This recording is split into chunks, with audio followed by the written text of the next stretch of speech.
Brother Lloyd, Yes, sir. did, so my, New York and Florida both got dropped When was the last time you accessed it?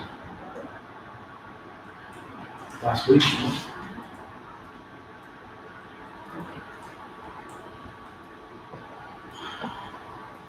Let me check. Now, are you sure there is no data file, no control file, nothing? And it doesn't, so when I did sudo, I don't even see it on No, from Oracle. the profile. What I'm asking is, what is the error? Are you checking the alert log? No, not yet. Okay, that's the first thing that you should check, right? If the database is not starting.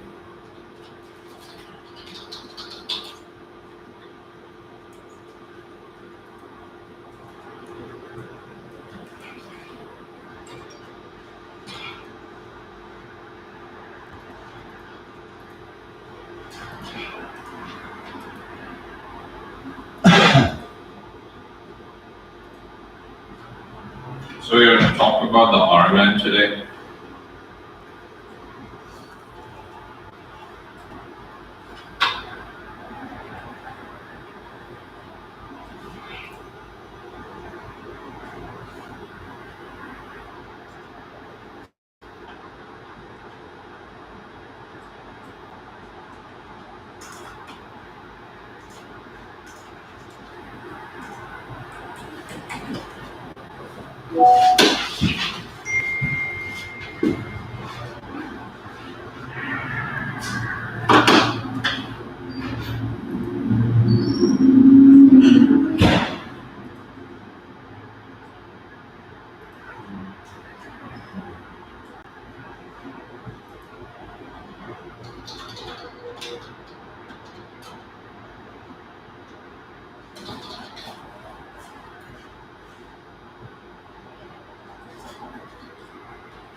So what's your database name, brother? NoahDB, N?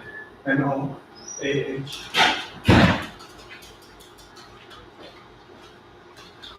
Like this? Yes. Okay.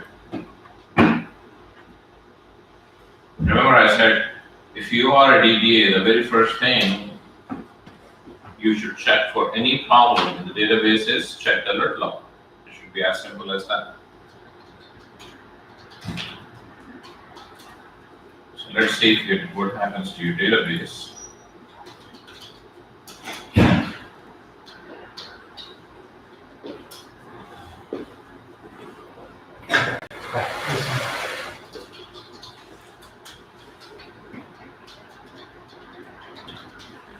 Client RDBMS.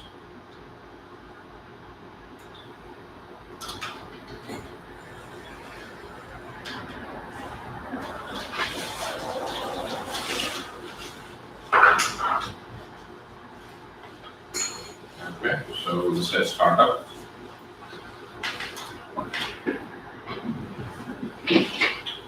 And let's see what is going on there.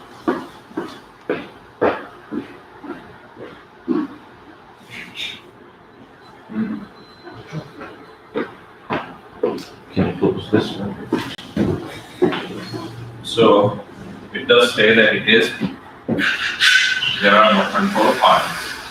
So if I go to this directory,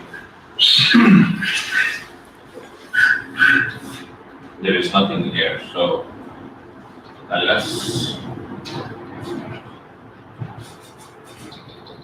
so you have three locations, right? So one is 02, one is 03, nothing, and then one is 04. Now if I type show control,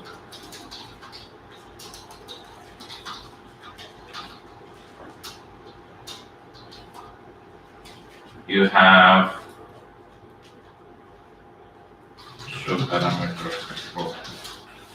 So you have one more which is somewhere here.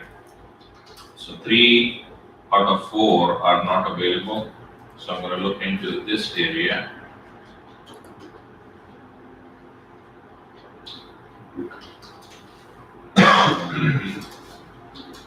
If I do ls, there is nothing. So at this point, you don't have any other option except either rebuilding the control file, or if you have a backup, then we can utilize the backup. If none of these, then you will have to pick up the phone. I'm assuming that you still have the alert log. So let's take it, or the data files, I mean. Assuming you still have the data files. No, U14. Or data. Nothing. So it looks like, did you try cleaning it up? Because No, that's what I'm saying, it's confused, I think someone tried to drop it, because we had. So let's take a quick look at the alert log. When was the last time you were able to start up successfully? Right? Yes.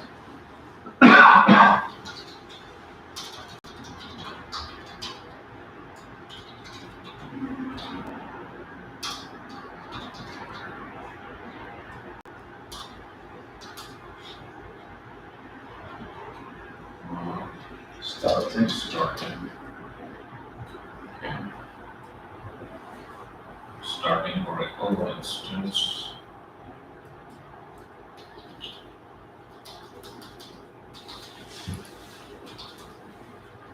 Line number 2231, so we are alert log line number 2231.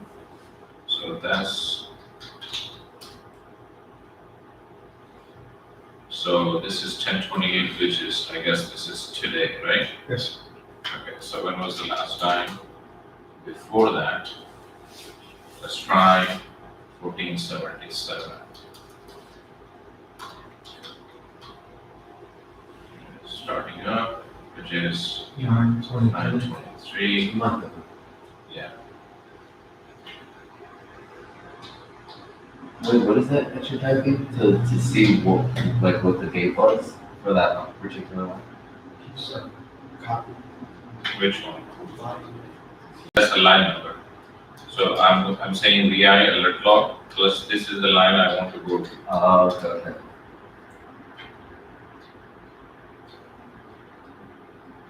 So everything looks okay here, so come on. And then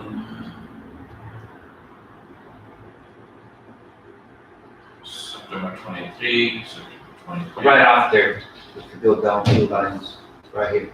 923. So 923, it is also having a problem. All the database, not exclusive. That was when Mustafa, wasn't that when we were all trying to help him with control files? No, I had it, I built it, remember, and it was successful, and I sent it to But Arshia. are you sure it was the same name as this, or are you sure it was in New York? Because I did both. I got the Florida up, and then I went to But go. what to New I'm York. saying is 923, you're also getting the same problem. Yes, That was a month ago. yes, and then I fixed it because I didn't drop it actually, So, Arshia told me to remove, go to the Eco tab or whatever, and just drop the files from there, and then I restarted. so it looks like October 1st, you shut down the instance and then you were trying to fix things. And Even the New York. Maybe you, I ones, think, maybe you have rebuilt it, I'm not sure, but let's see if that was opened. Starting. Okay, so far looks good. And again, after the database is mounted, it says no control file. When it is issued, so no mount is not a problem. Correct. When it is trying to mount, it says immediately that the control files are missing. So it has been the issue from last 30 plus days. Let's take a look at the 1192. So starting up Oracle instance. It says Easton terminated due to. Go up, man. Okay. This is again 923, so that's the same date. 1516. Actually, let's look in the 16. minus V1. So 917. So 917 was the first day. So on 917, okay. So we will look into line number 15.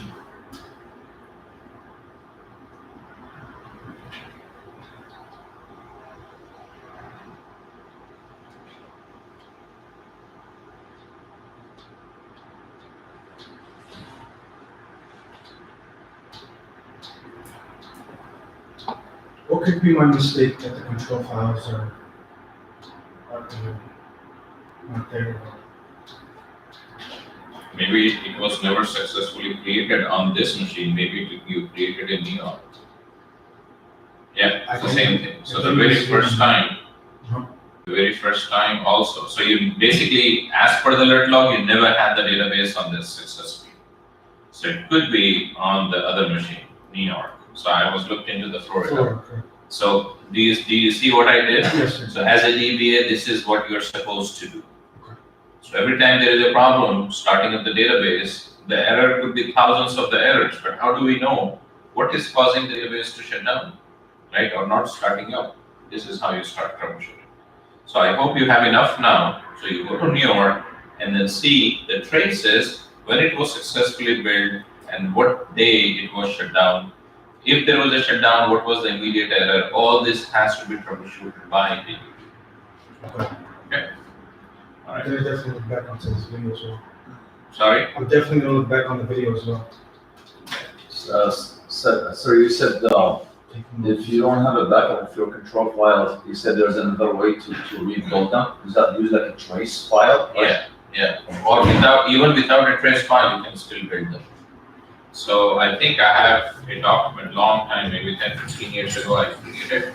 So if you Google search for void control files, let's see if we can find it. I'm not sure if it is still on the blog or no, but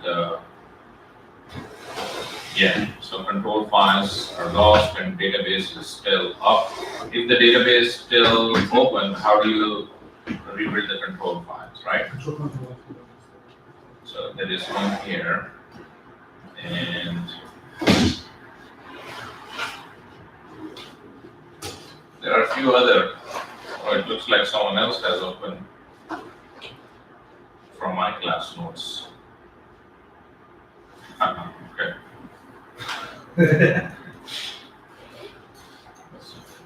Back in 2011. So yeah, see. Somebody had put all their notes on the log, so you guys can probably go back and look into this. UNG Golden. Mm. UNG Golden. Yeah. So I'm pretty sure I have more than these.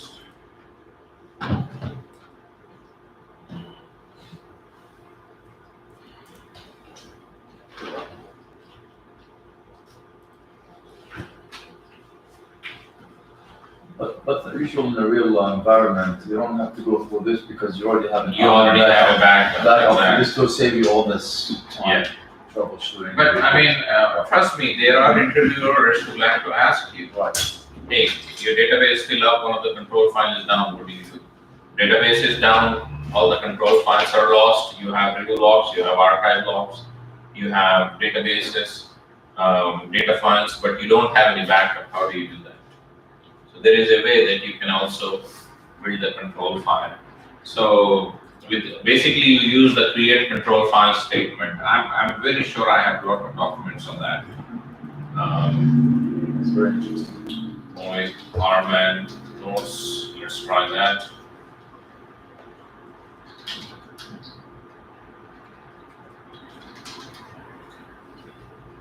Yeah. So maybe I have put that in RMAN notes here.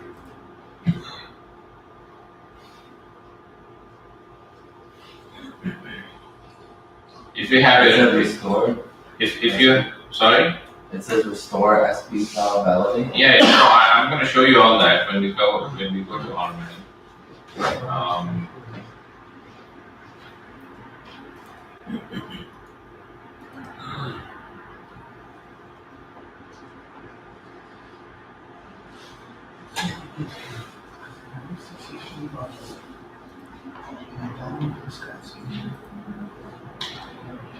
Anyway, I think you will find that out with our RMAN class.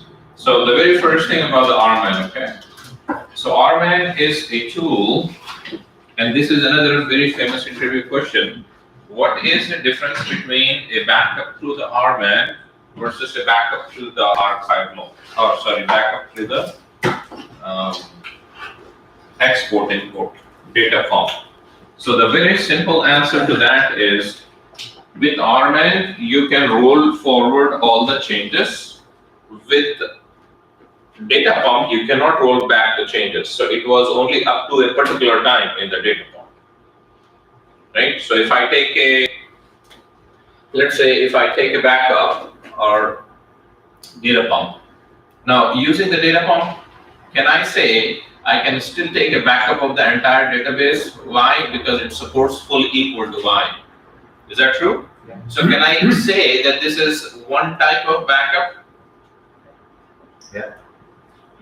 But it is only covered up to a certain time. For example, if I issue this at 10:10, right, and it has taken about 2 hours, so 12:10, my backup is done.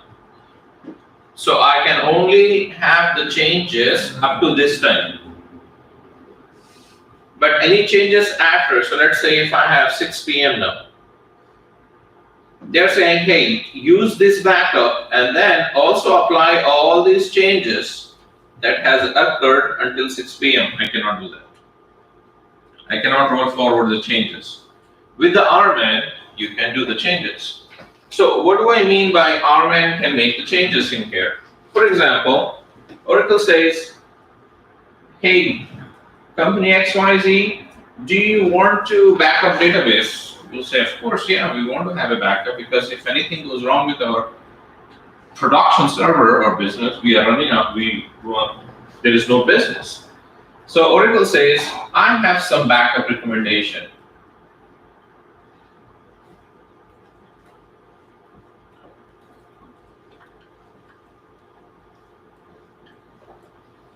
And immediately you'll say, okay, why don't you tell me the backup recommendation?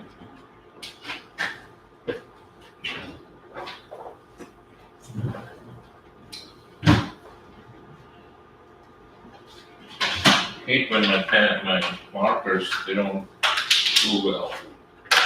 You gotta get you a new set. I think. So here, what they will say is, you need to have a weekly full backup. Okay. And then you will have to have a daily incremental backup.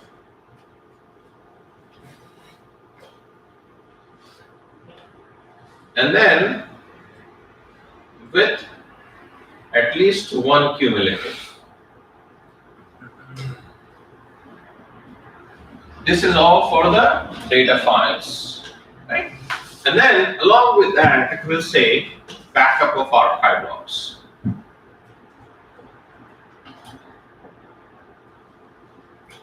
Backup of archive logs, maybe every 3 hours,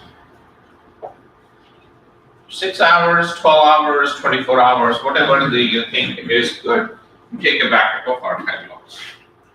For all of these, Oracle says, you can use a utility called RMAN. Stands for Recovery Manager.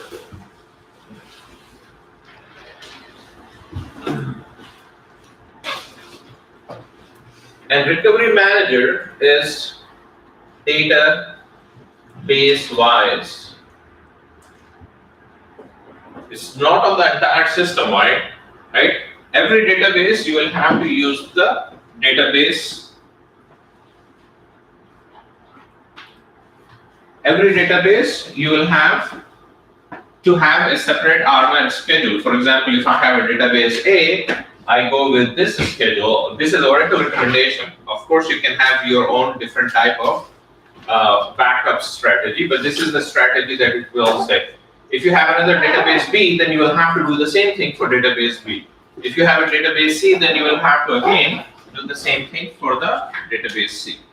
So to get a better understanding of this, I think we'll have to look into a database and then we'll see if we can understand this. And where exactly is the RMAN? How can we find out where is the utility of RMAN? Can I just type in which? RMAN. Now RMAN is Recovery Manager, is all, like every other utility that Oracle has. SQL Plus is a utility, right? Everything is small case. SQL Loader is a utility. I have some notes on SQL Loader. I don't think we should go. I mean, as a DBA, you don't really need to know that. But if you want to see how we can load a file, let's say somebody gives you an Excel file and they say, hey, can you, these are all my products that our company is selling. Can you load this in our database? So from that Excel file, how do we load this into a database? That's what the SQL Loader is. So you can look into that. Most of the time, these are the developers' jobs, so they do that. Same way we have what other tools? We have the EXP, traditional export, IMP, IMP-DP using the data pump, EXP-DP using the export import. Similarly, we have another tool called RMAN. Okay, RMAN is a tool, and then if I look into this, all these tools are under the Oracle Home/bin directory. /bin. Okay, so RMAN is another tool, and then there is another tool which is called NID, N-I-D. So new ID. So if you are ever renaming a database, NID utility will come into handy. Again, this is another interview question. If there is ever a chance where you have to rename a database, how do you do that? So we will use the help of RMAN and NID to change the database ID, basically. Rename the database. And then there are a bunch of tools. So, if you are curious, just CD to this location and then do the ls, and you will see all these Oracle utilities that you have encountered so far and you have not encountered so far. So, but every utility has a purpose. Okay.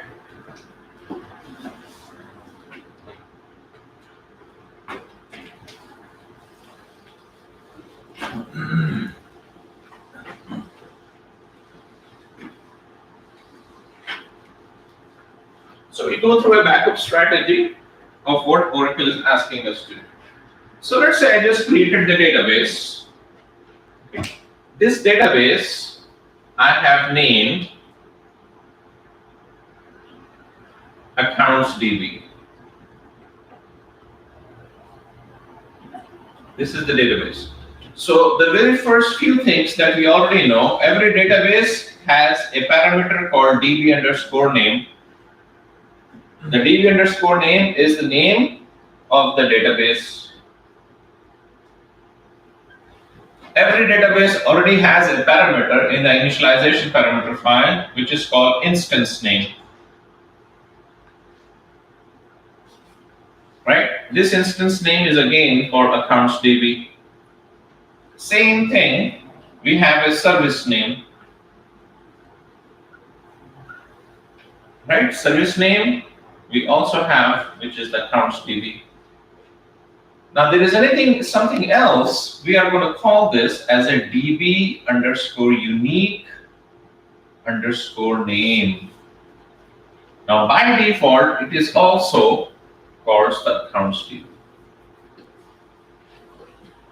By default, it is the same name as the database name. However, if you want, you can say, hey, since this accounts DB is in Chicago, I'm going to add underscore shine here. If I have a, for example, data guard environment where I want to have a copy of this somewhere else, a copy of this in New York, I have the same parameters, database name is same, instance name is same, service name is same. In New York, I will have the DB unique name. I will call this as accounts DB New York. So I have the two copies of the database. This is my primary copy, and here I have my standby copy. And we identify that because everything is all the same. We only identify this with the DB unique name. All these are in the init.ora parameter. Along with that, very important, every database has something called DBID. DBID is like the social security number of the database. And here you can say the DBID, for example, I have 29385972. Right? The database here will have the same ID. Here I will also have the same ID. And RMAN doesn't care about this, it doesn't care about this, it doesn't care about this. For RMAN to recognize the database, it will have to recognize the DBID. So you can have a backup of the database, you can do whatever you want, but unless and until you actually provide the DBID, it is not going to restore. So what are the important things for our database to get restored? Can I say control files are important? Can I say init.ora or SP file is important? Yes. Can I say data files are important? Yes. Can I say redo logs are important? Yes. No. No? It's a flush. Because when you rebuild the redo log, something happens. It will actually, we have to open in, the redo logs are completely empty here. So you don't need it, but you need the location of it. What about archive logs? Are they important? That's not. If you want to roll forward, yes. Sometimes if you say, hey, I just want to have a copy, it can be no. If I have a control file, if I have a data file, I can still restore it. Without any archive logs, yes, I can. Why? Because I'm not doing rolling forward. I'm using whatever I have and open the database. The image of the database. So they can help you open the database, but if you need, if you have inconsistent backup, you still need them to apply the changes, right? Yes, so consistent and inconsistent. But for example, if I just have a backup from January 1, 2022, without any archives, can I use that backup and restore the database? Yes, you can. Because you don't need the forward changes, you only want to up to that particular time. What are the other things that are needed? What about the FRA? Do I need FRA? Flash recovery area. No, this is optional, right? Optional. What about the data pump? Do I need any of the data pump files? I think so. No. Right. Along with this, we need the DBID. So it is very important that we need that. What is the DBID? So here, if I want to find the DBID, then I will say show, sorry, not show, but we can use the $V database. Yeah. So you can say select DBID from $V database or database ID, and then you can look into the $V database and it will give you. That is one way of doing that. The other way of doing that is we will simply say on my SQL plus prompt. So we set our Oracle environment. Right? Once we do that, we'll say, hey, my database is called accounts DB, for example. And then I can say one of the other thing, SQL plus /ASYS DBA. And here from SQL plus prompt, we can say select DBID from $3 database. Or the other option is from SQL plus prompt, I can just type in exit, and then from the dollar prompt, we will say RMAN. Use the RMAN and then connect to the database target and using the /. Now, what do I mean by the target here? Target is same thing as what we have set across DB. So my target is pointing to this. And all I'm saying is login as this. Now, as soon as you do that, remember an SQL plus prompt, when you login as SQL, it will give you SQL plus prompt. When you log in as RMAN, if it is successful, you can type, it will give the RMAN prompt. And here in the RMAN prompt, it will automatically tell you the status of the database, if it is down, up, or whatever it is. And then it will also give you the DBID. So the very first thing I want to find out is my DBID. The WebEx is up. WebEx? No, I don't think so.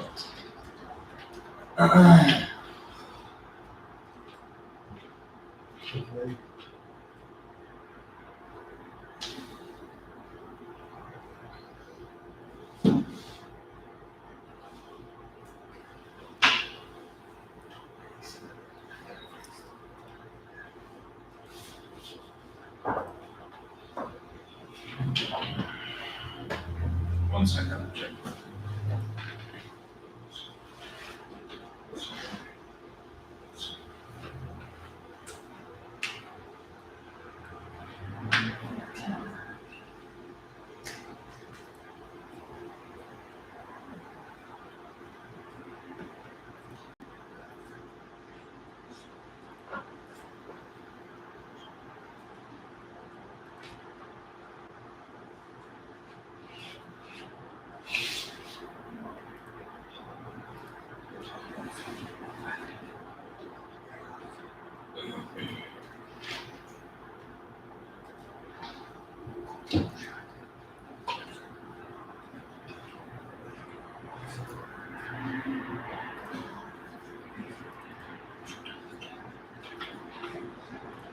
So here I'm going to type in RMAN target /.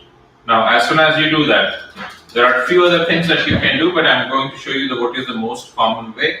If you even type in RMAN, then it will say, okay, where do you want to connect? And then you will say connect target /. The target is whatever the Aura ENV that you have set it to. Or you can simply say,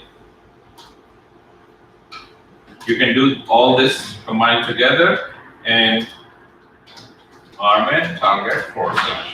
And as soon as you do that, it will show you connected to the target database, which is this one, and this is the DBID. Now, let's copy this DBID and then we'll come back to it later.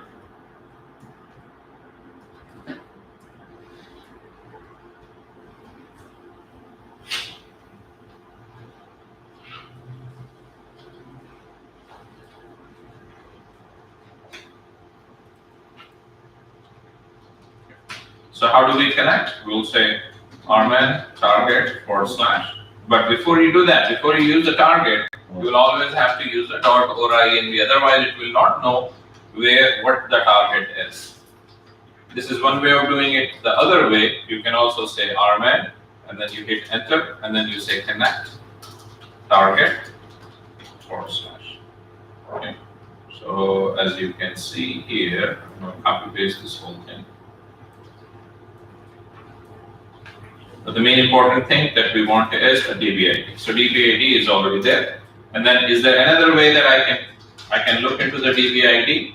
I can log in SQL plus /assist DBA and then select DBID from $3 database. And if you just type in describe $3 database, you will see the different things in here.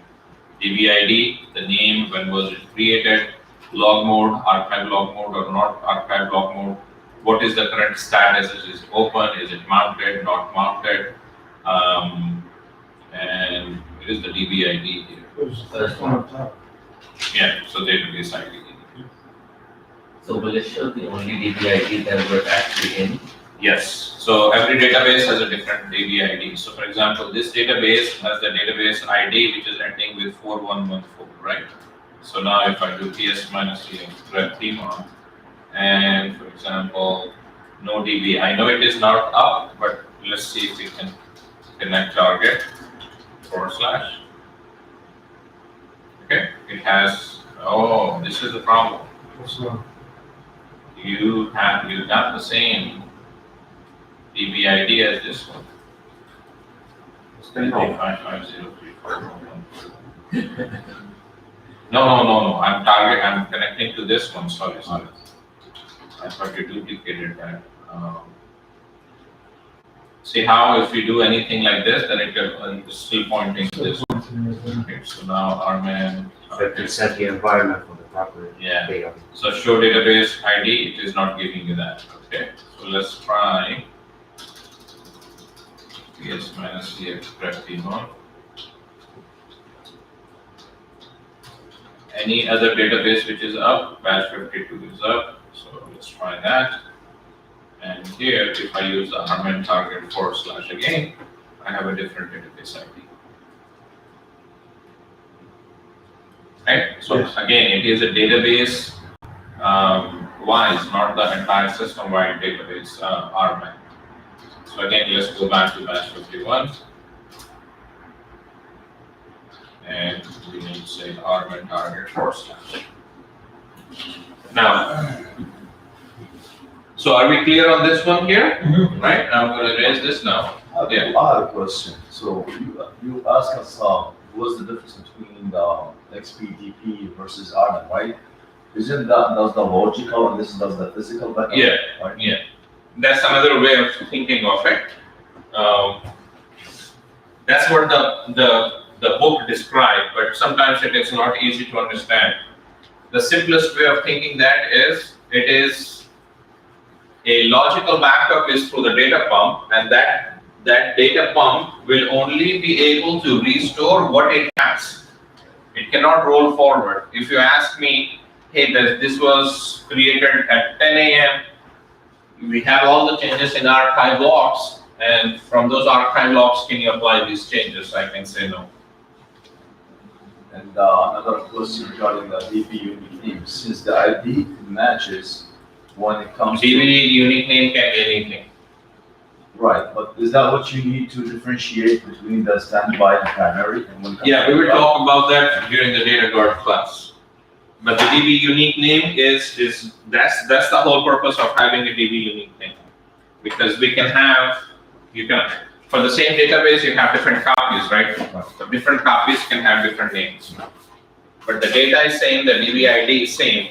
It's just that DB unique name will be different to identify. So we can change the service name, the SID name, but the DB unique name will be the Yes, usually what happens is whenever you change the DB unique name, the instance name comes up with the same as the DB unique name. does it see?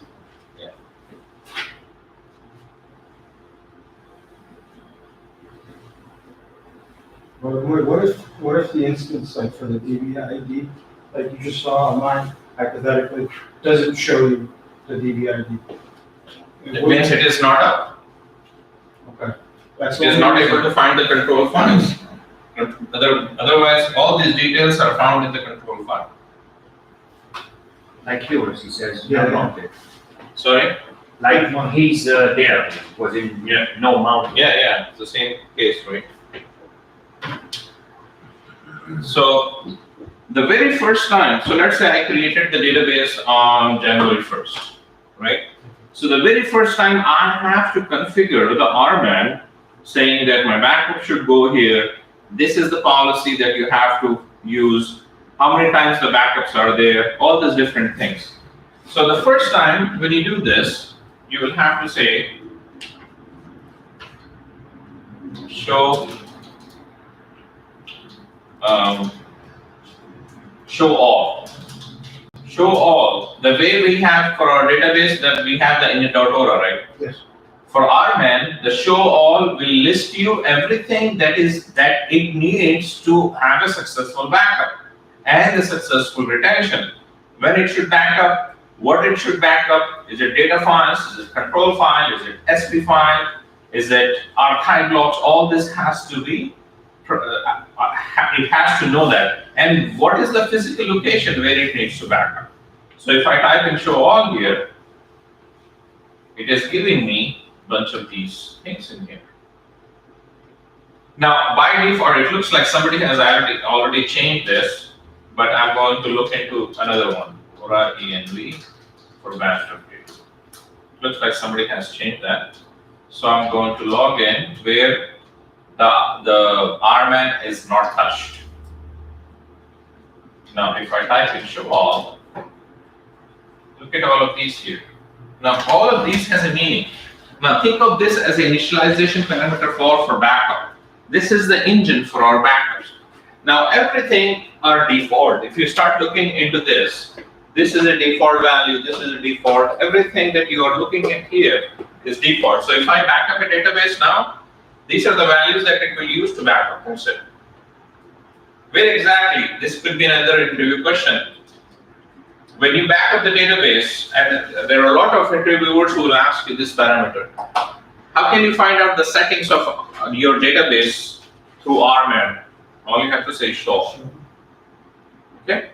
When you do the show all, it will show you all the things. So backup of the database, what is the parallelism, how fast it should go, control file should be backed up or not, all these different things are in here.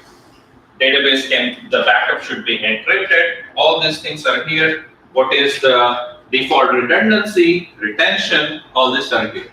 Now by default, if you do not touch anything, right, default backup without any RMAN changes goes to Oracle Home, DBS. This is where the init.aura lives, right? All of my backups will go here. So many times interviewers have asked this. They like to know if you have a brand new database and if you type in show backup, or if you just type in backup database, where exactly backups are going to. Now imagine your database is 300 or 3000 gigabytes, 3 terabytes, right? 3000 gigabytes. And your U01, your Oracle Home is your U01, is that right? Now U01 is only 100 gigabytes.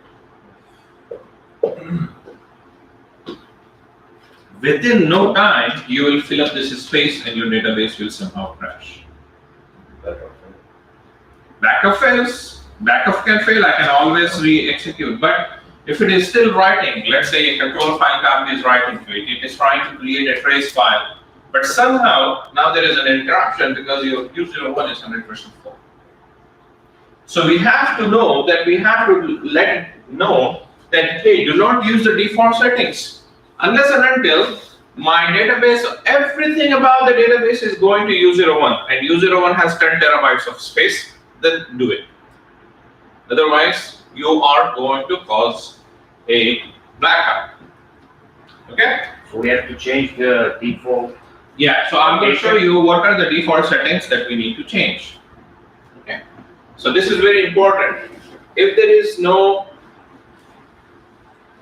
changes in the RMAN configuration, where exactly backups are going to go? Backups will always go to U01, sorry, it will go to Oracle Home/DBS location. To remember this is another the same location as your init.aura file or the SP file. So I don't want to go through all these changes, but there are only 5 or 6 that I think we use to cover up everything. So I'm going to show you that. In fact, one of my documents that we were looking at earlier has those things.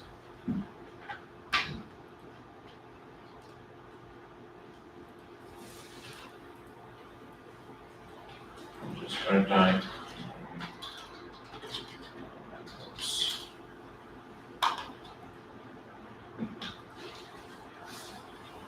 So these are the ones. I'm going to copy this,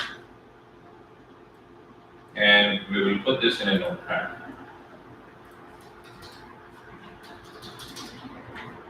Now, if I do start looking into this, wherever batch 41 is, I'm going to change that to batch 50.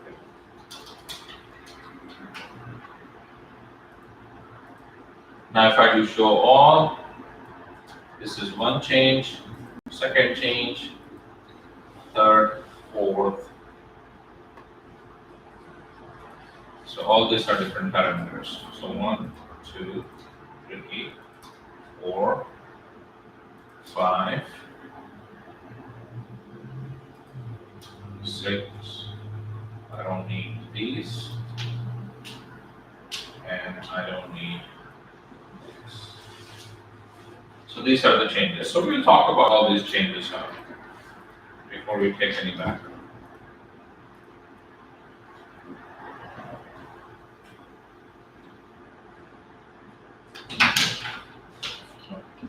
So configure the retention policy. I'm not that tall, so I'm going to bring this down. So configure the retention policy to redundancy of 1. Okay, let's see if we can understand this. So on January 1st at 2 a.m., we take a backup, okay, of our database. Our backup from all U14, all our backups are going to U99. Our control files that are sitting here are also going to U99, right? So we have a control file. We have another file here, our SV file. This is also going to U99. And we also have archive box. Okay, this is U98. And these are also going to U99. So basically, I'm saying at 2 a.m., this is what I have to follow. So from around 3 a.m., all our backup is done. So now I have a bunch of .bak, .bak files. Okay, and RMAN says the backup is successful. It is going to keep that into the inventory. Where the inventory? It will take it to the control files. It will write into the control file saying the backup of January 1st is successful. This is another interview question.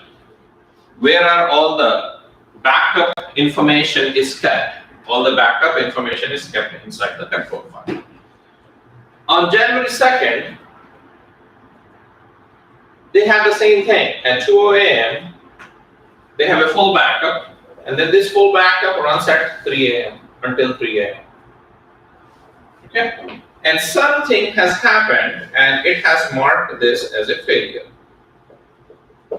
Now, in the control file, how many backups do we have now, which are successful? One, which is success, and then the second one is a failure. It has 2 backups, but somehow something has failed. So it will not consider this as successful, so it has marked as failed. On January 3rd, at 2 a.m., again you have started the backup. At 3 a.m., the backup has ended, and this is success. Now, this success information is again here, right? And it will say success. Now, look at this here. It says the redundancy is set to 1, right? What that means now is at any given time, it has to keep only one successful backup, and it is always going to pick the most recent one, and it has, this is marked to be deleted, and this is marked to be deleted. Okay, Now let's say I change this to 3. Okay. So we take another backup on January 4th. And this is also success. January 5th, this is also success. January 7th, this is also a success. So tell me how many backups that it should keep now? 3. These 3. Everything else, they are marked to be deleted. This is what the redundancy does. Retention window. So if you have a backup and redundancy is set to 5, right? So you have this backup, which is success, another success, another success, another success, another success, right? Now I have a failure. On this day, what are the backups that are under retention? All these backups are under retention now. Is that true? Yeah, because I have keeping 5. 1, 2, 3, 4, 5. The next day I have success. Right, my retention window is reduced to this now. Okay. Then I have another success here. That means now my retention window is this now. Everything else can be deleted. Will there always be a redundancy, or can you keep it off? Retention period also, but let's just say redundancy for now. I will show you the retention later. Retention of number of days. A number of days is basically same. It's the same thing. Instead of successful backups, we are keeping retention in number of days. If I say 30, so regardless if it is a failure or successful, last 30-day backup should be there. Anything older than 30 days should be removed. Do you see that? So let's say instead of redundancy of 3, I say retention of 7 days. So let's say if I say 7 days here. We have success, the day 1, day 2, day 3, 4, 5, 6, 7, 8. On 8th day, my retention will be just this. Now regardless of failures or success, fail, fail, fail, fail, success, success, success. Regardless, if I say 7 days, then what it will do is on 8th day, it will come back and it will say, okay, you can be deleted. So some companies like to keep a policy of like this. I prefer to have a policy of like this because I can sleep with peace because I know that it is only counting the successful backups. Here, it does not mean that all these backups are successful or not successful. So if all of them fail, If all of them are failed, the 8th day it come back and it say, hey, you know what? I have to delete you. We said that both parameters, the redundancy and the retention time. Yes. Will these gonna conflict with each other or not? No, you can only have one. Oh, so you can have both. You cannot have both. Either the redundancy or you have the retention of 7 days or whatever number of days that you want. This probably is a dumb question, but, so we have a failure on January 2nd and a success rate all through up to January 2nd. Why don't we just delete the failure and just continue with the success You rate? can do that. You can do that, but that's a manual intervention. We want to automate this. Right. But it's, So if I say, if I have last 10 days of all successful or all failure, every backup has a backup name. So you can say backup, delete this and do that. You can manually do whatever you want. okay. But to automate this, if you have thousands of databases, are you probably going to do that manually? Yeah, no. If it is one database, then you can go ahead and do that, 2, 3, 4, 5, 10. But anything above 10, you're going to get tired. They're not just paying you $100,000 just to delete the database backups every day. Right, yeah, that makes sense. So the first parameter, is that clear now? Yes, sir.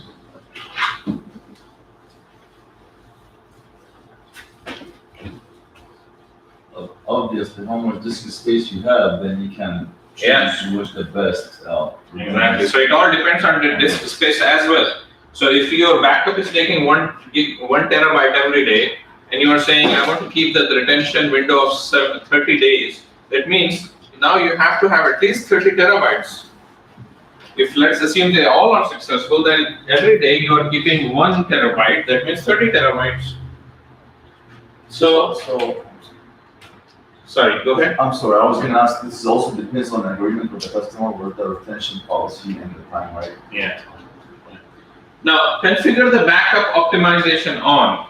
Now you can keep it off, you can keep it on. The reason the optimization is on, let's say your database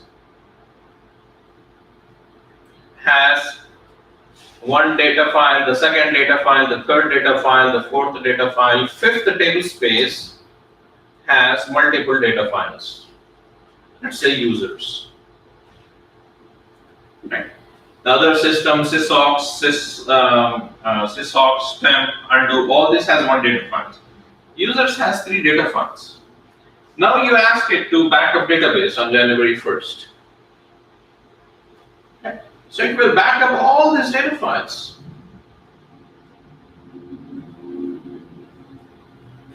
On January 2nd, you say back up the database again. It is going to start backing up all these data files because they only have one data file in each, right? And then the main data file of the users, the first data file. But in these 2 data files, there are absolutely no changes in last 3 days or last 2 days. So what it is going to do is, it is going to utilize the backup of these 2 data files from the previous day, and then all this new backup is here. But for these 2 data files, because you have set optimize, it is trying to optimize it and reduce the backup time. So it will say, okay, I can reuse the old data file, old yesterday's backup, because this data file has no changes at all. So it will just say, okay, I'm going to just copy the main data file, but everything that is not touched in last day, I'm not going to back up. Instead, I'm going to reutilize the old backup. That's what the backup optimization is. Now, configure. So now, are both of these true? I mean, do you get it? Right? Now the third one, configure default device type. So when you're taking a backup, you can take it to 2 different locations. One is U98. This is called the disk. The other one, I can say, is SBT, which is the tape. So if you want to copy this to a disk, you just say to disk. If you say, I want to copy this to somewhere else, not on the disk, but there are other parameters, serial, tape or something here, SBT, and then it will reroute this. So in our case, we don't have any external tapes. Think of external tape as the USB drive, right? So if you want the backups to be converted to or sent to the USB drive, then you say SBT, whatever that is, to your flash drive or something, whatever that command is. That's so common in real environments? In real environments, it depends. A lot of companies, they want to send it to tapes. So there are different tapes. You have the most common one is called the COM vault. Very common. Okay. So COM vault is very common. If you want to maybe intro to COM vault, watch this video on YouTube. Is that on the same server or is it? No, it's a separate different device, external device, which has the binaries that will send the information from your lab machine to the network. Now, COM vault is usually slow. Why do you think it is slow? Because it's not local, it is on a network drive somewhere. The tapes are slow. It's not as fast as the other ones. Okay. So in our case, I'm going to just keep it to disk. That's it. Instead of disk, I will just say to disk. Now I have to, if I give the disk, then I have to provide the disk parameter as well. Now configure control file auto backup on. What do you think this is? The copy of the list is a copy of the.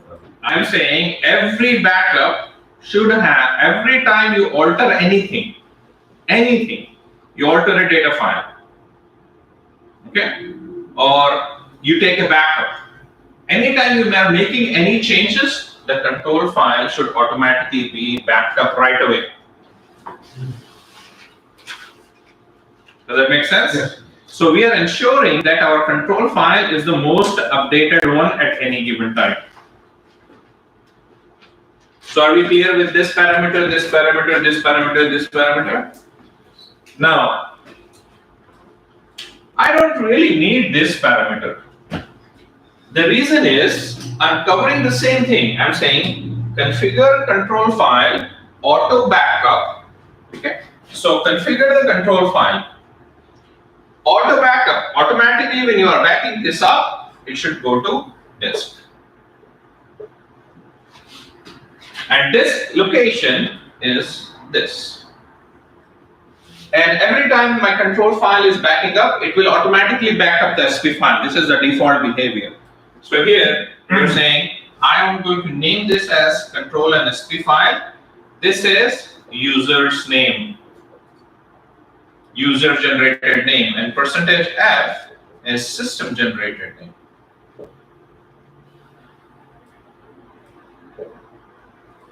And this is user generated name.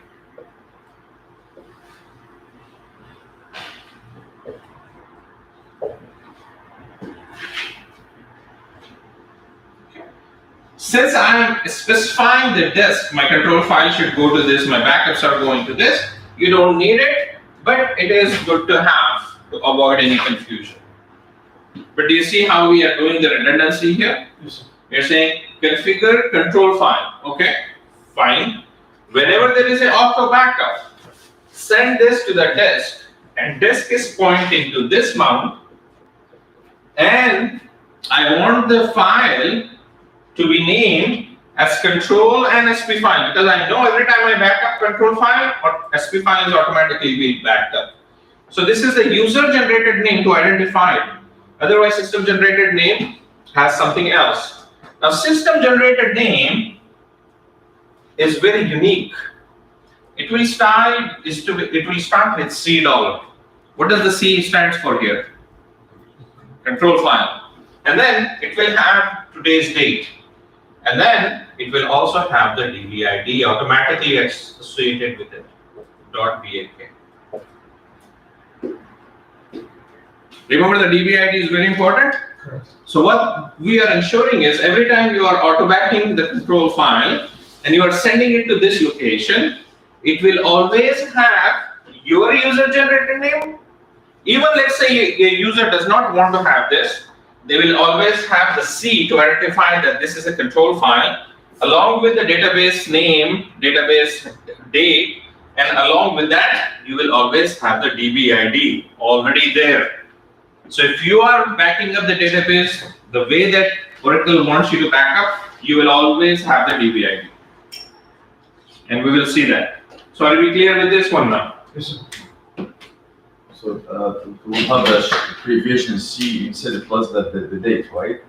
The date Yes. and the DBID. Yeah, so we will, I mean, I don't remember exactly, but we will see.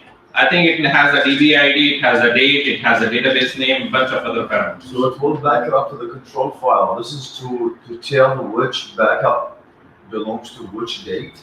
Which one? I mean, the control file will have the date and the DB name. Yeah, so if you have 30 days of backups, So you can the Exactly. control file can recognize which date, files belongs to which date. the backup belongs. although remember, all of these backups are kept inside the control file. All these locations, working date, every other information. You said 30? No. 30 days? No, by default it is 7 days. But if you change anything, you say retention has to be 30 days. Now the control file is forced to have the 30 days information, right? Depending on that. So are we okay with these so far? Yes, sir.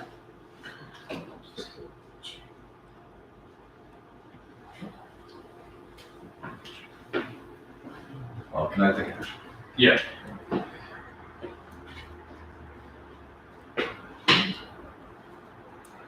Oh no, what's better? Oh, Yep. like this? Yes. I don't know how that goes. No, that was good. Okay, thank you.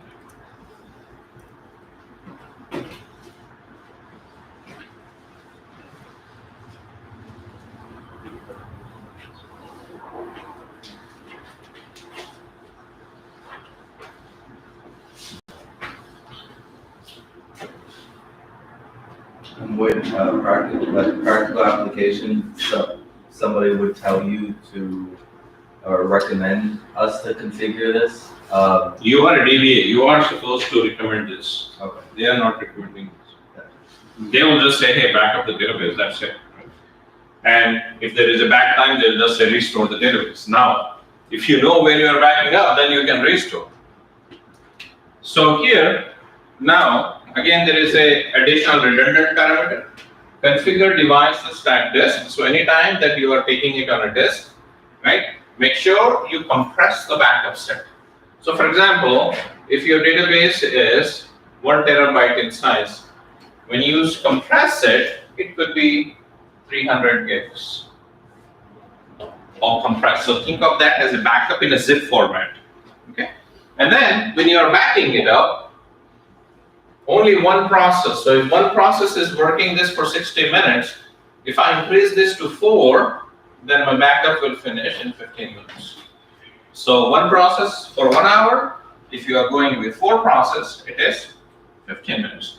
If your server has enough CPU, let's say if it has 32 CPU, I can say 6, then I can reduce this to. If I say 12, my backup can be finished in 5 minutes. Only if you have enough CPU. And how can I find out how many CPUs that we have? Biostat? No. No. Top is one command, No. ls CPU is another command that you can also use, and it will tell you how many CPUs that you have. Okay.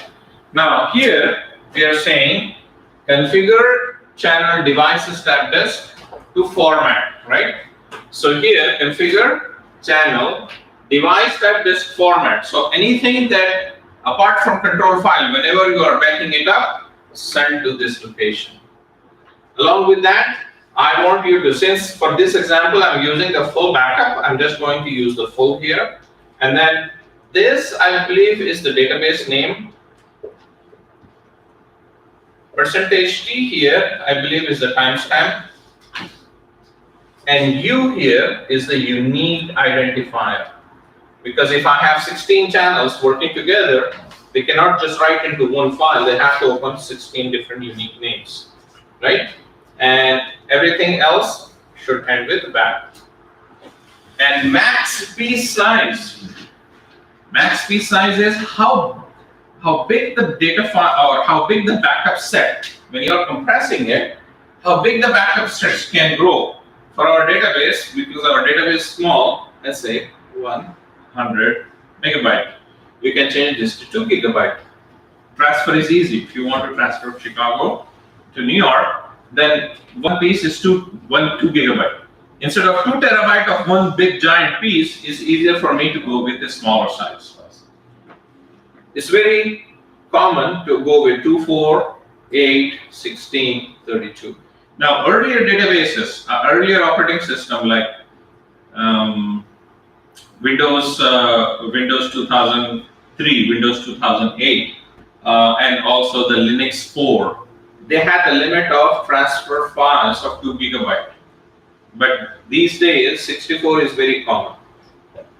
So for a giant databases, we say, okay, let's go with 64 gig piece.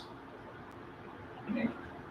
So if your database is 6.4 terabytes in size, we almost are generating about 100 of these 64 gigabyte files. That's what so 2 parameters here, right? Here we are using the parallelism to increase, to speed it up. Here we are saying this is the backup format the file should be generated, and each of the files should never be more than 2 gig, 4 gig, 8 gig, or whatever that good number is. It's the same concept in Datapump, right? But that part was Yes, that percentage U, exactly. In Datapump, we use the percentage U to identify the files uniquely, right? Same thing. Now finally, this is not a mandatory parameter. It is always a good to have a control file copy sent to a different location. And then basically it is saying snapshot control file of this batch 51 is sent to this location. Now usually we don't want to send to this location. You want to send it to a different location because this is already a location. A copy of the same thing into the same location doesn't make sense. So here we usually say, even if you remove this, it will send it to Oracle Home. Oracle Home / DBS location. We'll send the same exact copy of the. It's snapshot copy. It's different, but you can think of that as a copy of the control file. It's sent to this location. So if my control files are got corrupted, that's where my backup information resides. Well, that's not will help me to. Not for the control file, yes, it will help you, but not for everything else. Your control file, a snapshot of it. It's not exactly the most updated control file, but think of that as a snapshot to a period of time when the backup was taken. Okay, so it's not mandatory, but good to have. So here, what we'll do is How can you use that snapshot? that is giving you a guarantee of at least starting up the database to a different point. Instead of not recovering at all, at least you will be able to restore up to a point now. Okay. So here we can say show parameter. So I'm going to exit out. So my Oracle Home, cd-dbs, my present working directory. So I will change this for this snapshot. So okay. So let's see if we can execute these changes. Now remember, these are only needed for one time, right? So target. Okay. So if I do show all, everything is all default. If you start looking into this, right? So I'm going to say I want to configure to have the redundancy to 2 instead of 1. And I will simply copy this entire thing that what I have copied from show all and paste it here. Okay. Now if I do show all, the default should be removed and this should be changed to 2 now. There you go. The default is removed. So configure control file optimization on. Okay. Configure default device type to disk. By default it is disk. I'm just using. So now the default is gone here, default is gone here, default is gone here. Control file auto backup should be on. Anytime, any changes, any alteration to the database, immediately take a control file backup. Okay. Now, so these are all done. Now I'm going to say control file should always be backed up to this location.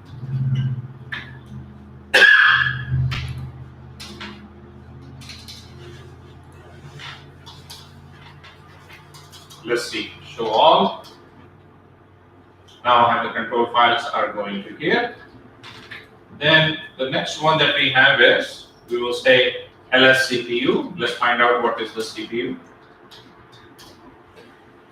So I have these many CPUs. Total CPUs that I have is 8. So maybe what I can do is, I can say, okay, it's not bad if I just start 4. Because if I have 6, if I'm leaving 2 for the operating system, 4 is probably a good number. So,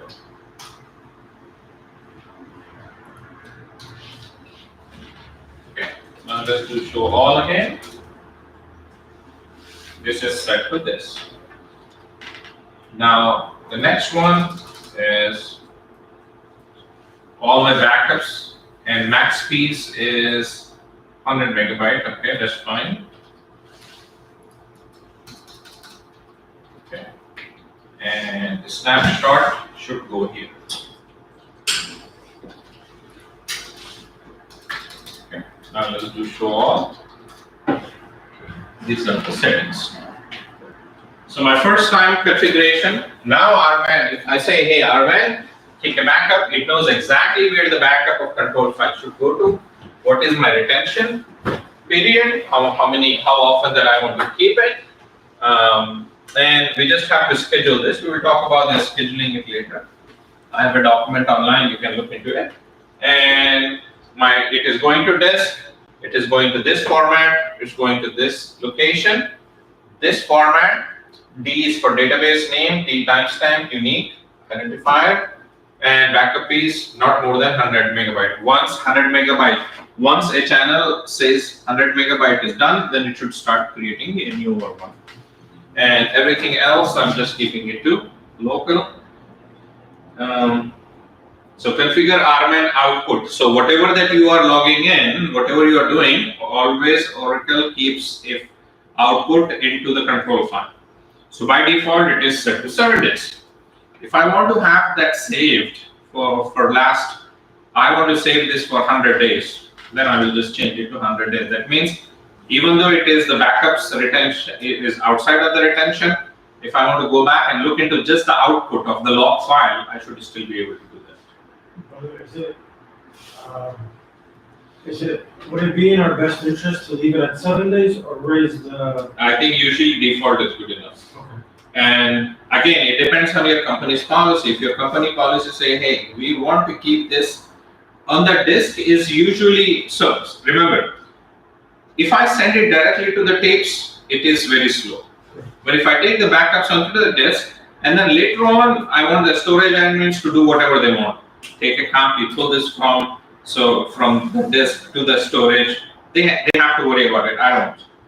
Right? So they may just keep everything to tapes. For example, if you go to any financial institution, by law, they have to keep the records of last 7 years. So they may have to have a backup of all these databases for up to 7 years to be able to restore. So they may have different policies. And the policy may not be applied to the database itself. It could be on the storage layer. Okay, you were asking something? Yeah, earlier you said we only can have either the redundancy or the retention days, yeah. So with the redundancy, we set the redundancy to 7, right? And let's say I had something that I needed older than 30 days ago. It's gone. It's gone from the control file. Now you have to call the storage admins and say, hey, I know you keep this backups of last 7 years. I need this from September 17th. Do you have it? They should have it. They should be able to then pull the backups from the tapes and push it to the disk. So now you have the backup of control file, you have the backup of data file, archive logs, everything. But that would still be a slower process, right? It will be a slower process for them. The transformation process is slow, right? But if you're copying from disk to tapes, I don't care how long it is taking. That's beyond my scope here. But what I want is, as a DB, I want my database backups to be fast. For example, if I'm backing up a 60 terabyte database and the backup is taking 2 days, it's not worth it, right? So I want this to be faster. I want the 60 terabytes to be backed up on the disk in 5, 6, 7 hours. So whatever the policy that they are using, I want that to be backed up in that many hours. So the backups are going to the storage rather than being deleted? Sorry? Like, you know how we had the redundancy of 2? So after the 2 successful ones, the first one, does it go to the storage or does it get deleted? We delete it from the But disk. it goes to the storage. Well, I don't care how the storage admins are doing it. Oh, Right? My job is only the backups. Hey, at any given time on the disk, do I have 2 backups? that's it. Anything older than that, I want to delete it. Now it's the storage admins. Before the time period ends, they should have a copy of this sent to tapes or whatever if they want to keep it. I see. My job is done. My job is only to keep 2 days available at any given time. Right. Older than 2 days, I want to have a backup of last 60 days available because I want to restore it into the dev environment. I don't have it on my desk. Whoever is requesting, they have to send the request to the storage team. The storage team has to pull those from the tapes and push that to the disk. And then at that point, a DBA will come into the picture and DBA will restore from those files. So we should let the sysadmin about the redundancy, like how many. We don't do that. They have a separate team who manages not just our backups, but the company-wide data. Right? So they have SQL Server backups, they have DB backups, they have server level backups. For example, your instance is down, your application is down. So the application also has some data sitting on some disk. So they want to be able to recover. So they have some policies, they will take care of that. So COMWAT is one, but I think it is slow. Tivoli is another one. Pure Storage, there are a bunch of these, so you can look into that. And Exadata, Oracle has their own ZFS, ZDLRA, these are all the Oracle backup systems. So now, at this point, where is my backup going to? My backup is going to here, right? CD, so CD here. And I will say, if I do ls, I already have a bunch of these in here. So if I want to remove all the old backups, okay, I will just say delete backups. Delete, what did I say? Delete backup. So it is trying to find if there are any backups. It says nothing is matched. So all this, it says, hey, I don't need any of these now. I should be able to, or maybe, yeah, okay, so I'm going to clear all this.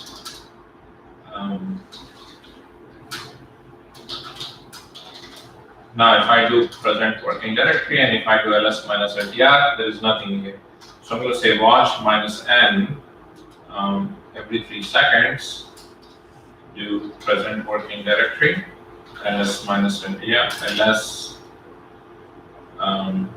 minus ltr, and ls minus ltr, wc minus l, how many files are there, and let's see, right? So there is absolutely nothing here, just the hidden file. So here, if I want to back up the database, so once I'm done with changing all this, I will say rman target database and backup database, that's all. So now if I say backup database here, 4 channels is started, right? Because we said 4, and now, there you go.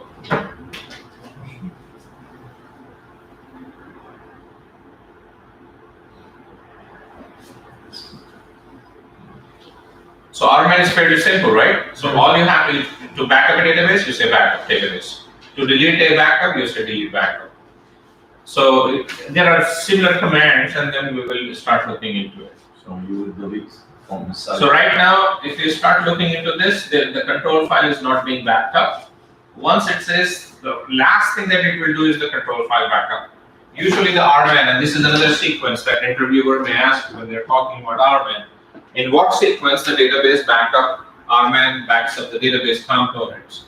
So RMAN always look for archive logs. If the command is to log backup archive logs, it will back up archive logs, then the data files, then finally the control file. This is the sequence. Now right now I ask it to back up database only. So backupping of database, it will only back up this. But if I say backup database plus archive log, then it will do this, as we can see in the next few minutes. So when you say backup database plus archive logs, is it gonna first gonna back up the data files, control files, and in the end? No, remember this is the sequence. Unless this It is always going to be the sequence. So if it has to back up the database, control file, archive logs, so then it will always go with the archive log first. Then it will go to the data files, then it will back up the control file. So let's say this process takes 2 hours. And now what about the new archive logs that during my backup? I don't have those new archive logs, right? So Yes, the next day. Yeah, so the next day when you back up, the archive logs will pick up that. shouldn't I, at the end of the backup, also take another copy of archive logs? It depends on you. I mean, if you have the location, if I'm sending the archives to 3 different locations, I may not need it. Right? I already have copies, so I will wait until the next day. So like I said, some companies back up archive logs every 3 hours. Some companies, they don't do the backup of archive logs. They want to keep it on their disk for until the next backup runs. So here, look at that, finish control file backup. The last file, do you see that here? There is control and SP file with that, the ID.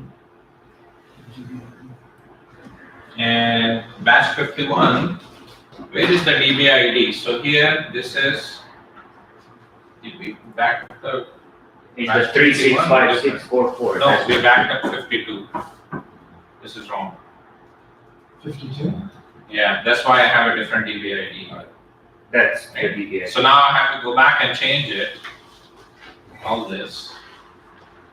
You use batch 52 because it was Yeah. defaulted. Right.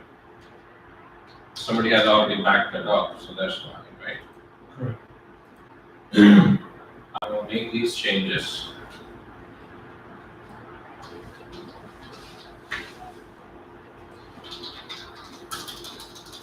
First of all, I'm going to delete the backup here because we have sent it to the wrong, right?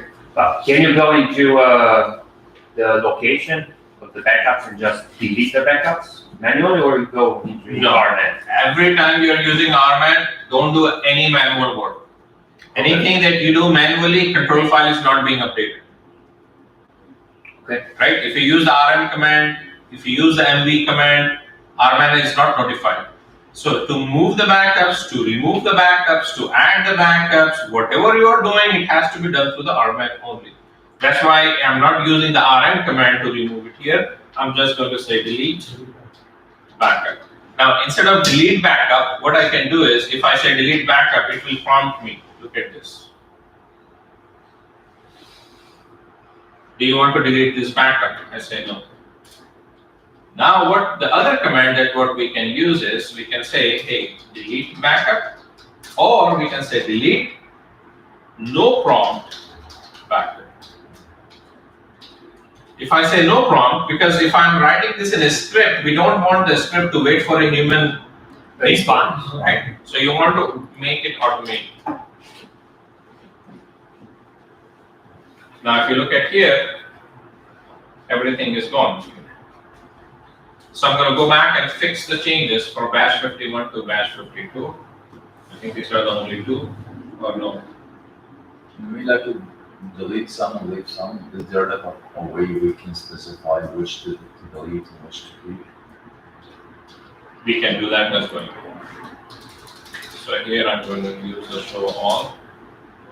Show all is not sent to batch 52, right?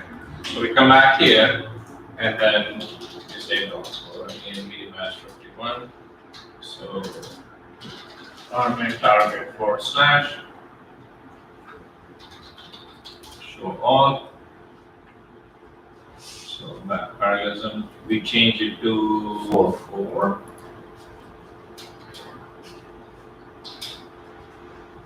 Okay, and then redundancy, we want to have it to 2.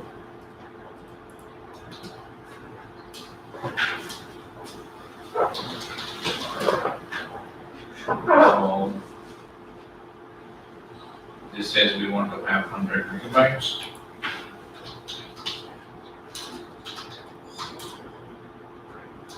Okay.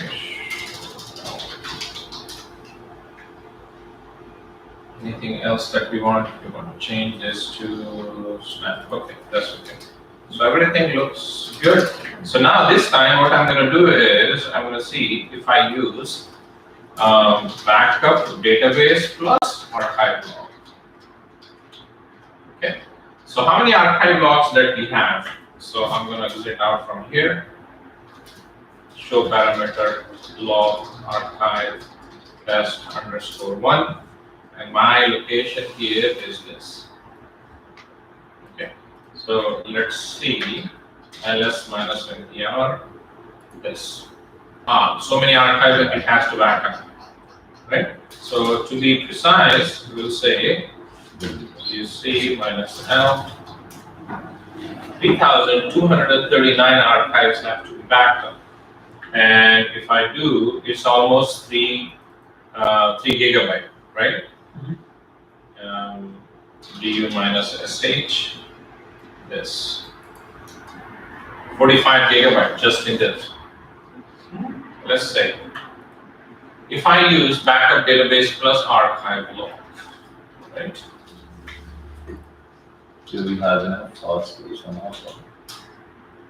I'm pretty sure. Oh, we have So 100. df minus h u99, everything is going to u99, right? So I still have about 240 gigs available. So I'm going to say rman target /. And maybe I'll increase the parallelism. So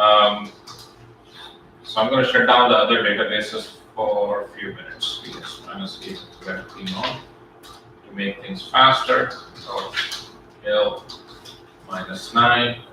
I want this database to be this, and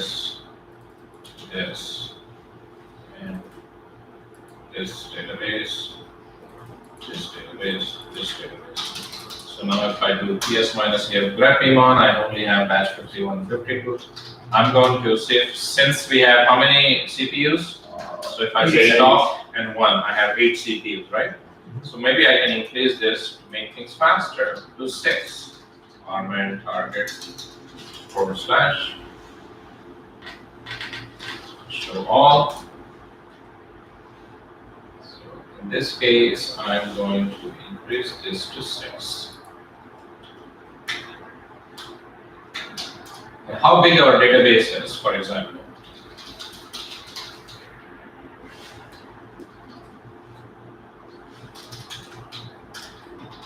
I think I have a square. So it's about the 13 gigs, so not very bad.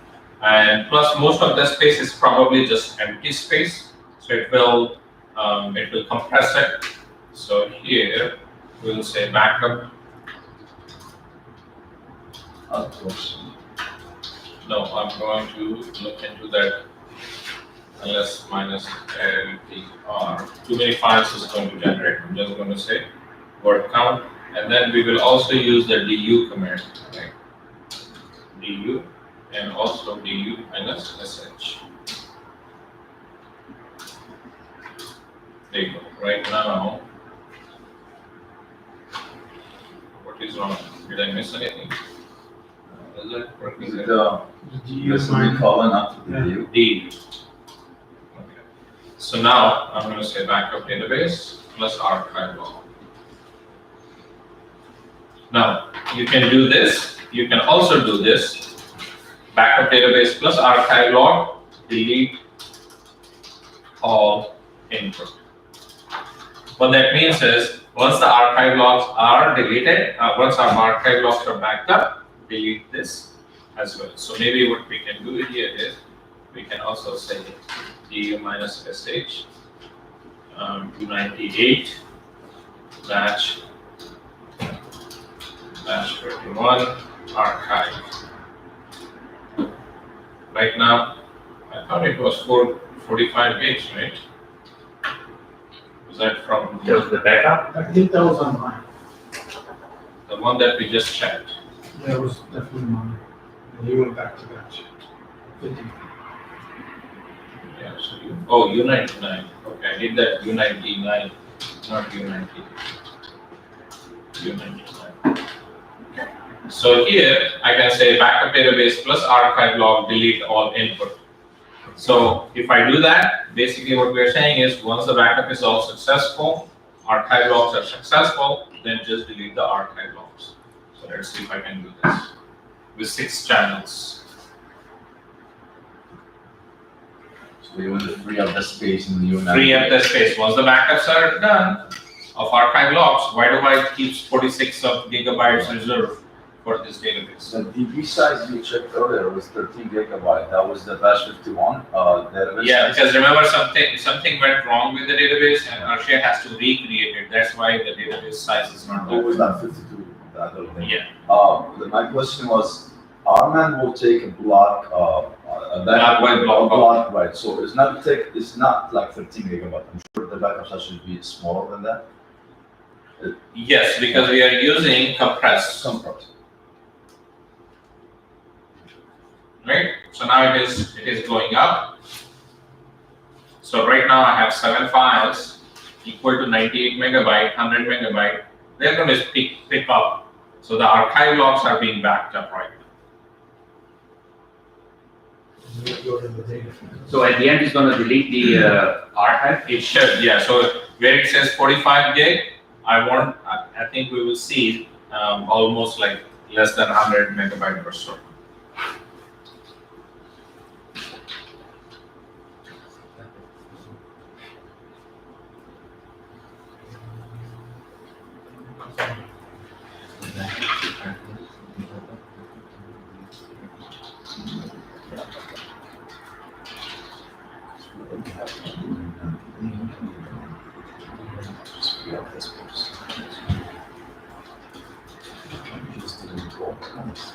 So there you go. Here we have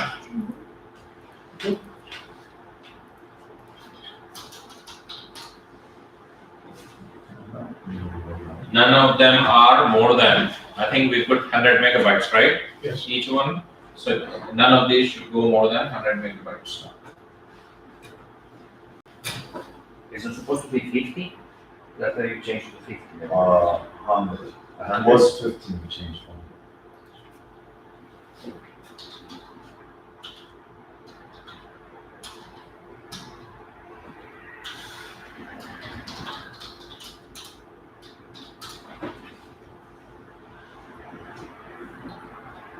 So right now it is doing whatever it needs to do, right? But it should not go more than 100 megabytes. So one is close to 98. After 98, I think it should open a new one. Yeah. So do you see how it says 99? It's 99 point something, but it is not going over 100 now. And it immediately open up new channel. When do we get to the data files and the control files? It- After all this is done? you will be able to see that here. Right now it is just doing. So if I go up, look at all the sequences. Yes, sir.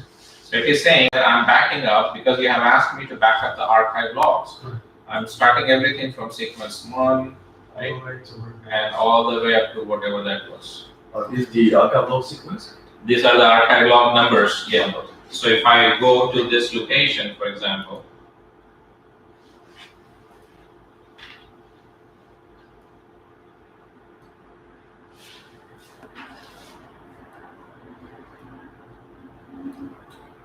if I go to this location here,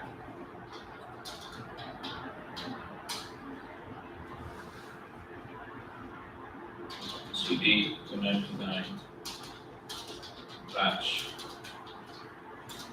52 archive less minus There's anything. 3200 archive logs. So 610. So unless and until it finished all the 610, it will not start the backup of the archive logs.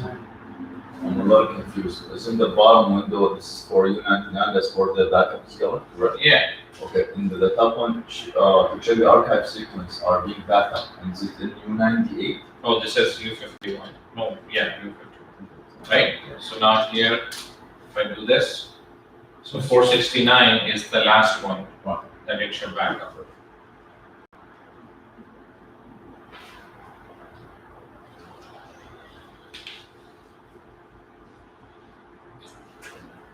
So it's going to take quite a long time for this. Once the backup of archives are done, it should be able to fairly quickly run into it.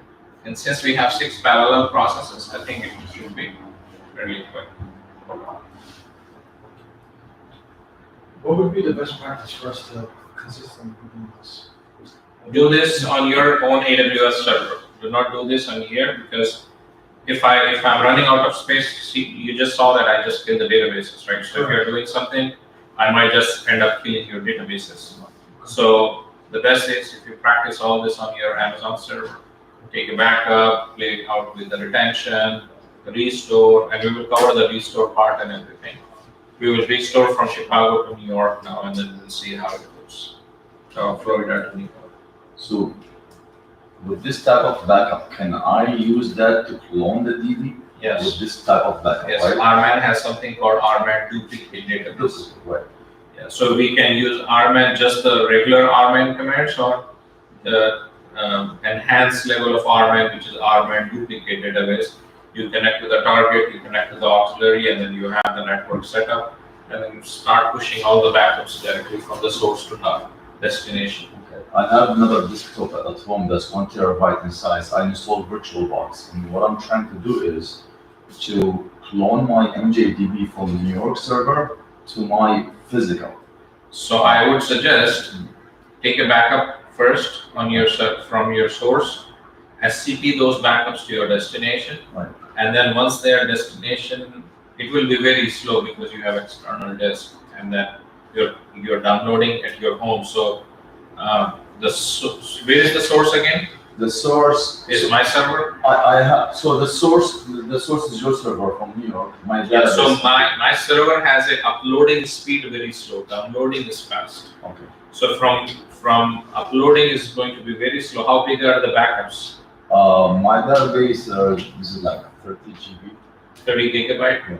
Now, is that the backup or the database? No, the database, but I'm sure. The it's backup is not going to be a lot smaller, so I think you should be able to do that fine. I Just will, use the SCP first Right. instead of RMAN duplicate. RMAN duplicate works well if they both are in the same data center. okay, yeah.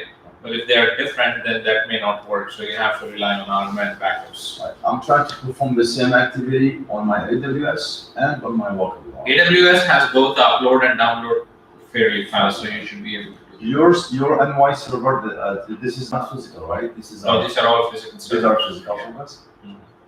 I thought they were on the cloud. No, they have. So we're backing up there.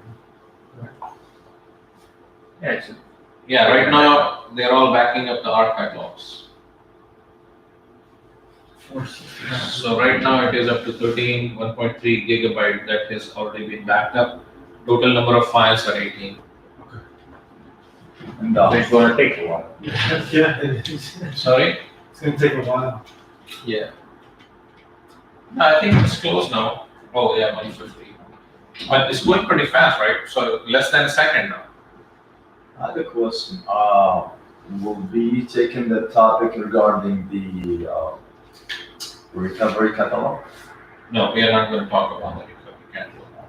Recovery catalog, so since you talked about the recovery catalog, it is an additional add-on to RMAN. So it is not mandatory, but good to have. So instead of relying only on the control files, all the backup things that we are doing is also posted in the recovery catalog.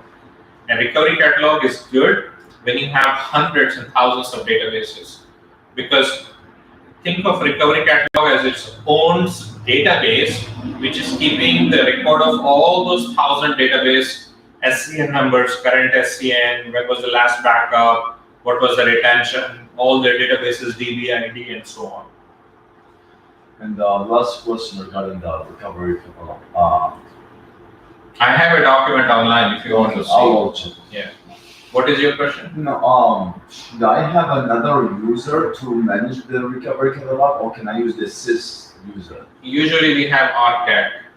I mean, there is any user, but you have to grant the recovery catalog. So no, we don't want to use the sys, we want to manage a separate schema. So you create an empty schema, you name it whatever. So for example, I think we use RCAT, recovery catalog, and then ABC 123. And then this schema has all the databases related to whatever they are registered, whatever the database that are registered in the So I did create that user, not really granting the ownership of the catalog. And, Correct. and I also tried to figure out was a TNS server, because this is how we usually connect, right? Yes.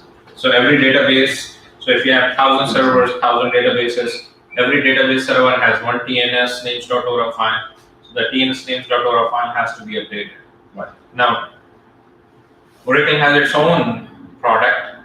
It's called OID, Oracle Internet Directory. So if you have 10,000 databases, right, on 40,000 server, because each rack node is 4 node but has one. So to manage all these recovery catalogs, to manage, not the recovery catalog, but to manage all the TNS names.ora file, it has its own DNS for databases. And that is called OID, Oracle Internet Directory. So that is if you have thousands and thousands, big, large, very large corporation, they will start using that. From real life, how much that's being used for like a new DBA, like a junior DBA? OID? Yeah.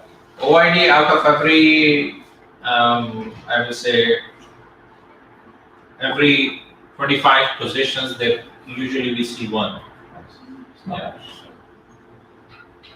One which requires the OID. So it's good to have it under the belt. Yeah.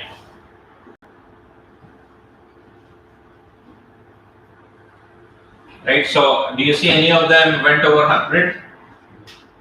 So far we have 31 files, none of them has went over 100, right? Yeah. Yeah. So archive logs, are they still at 469? Are we in the right location? Why so many archive logs already?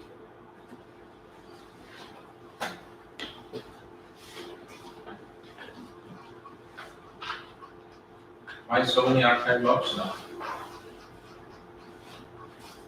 That's what I think, because it was putting up more than, It looks like someone else is doing something then.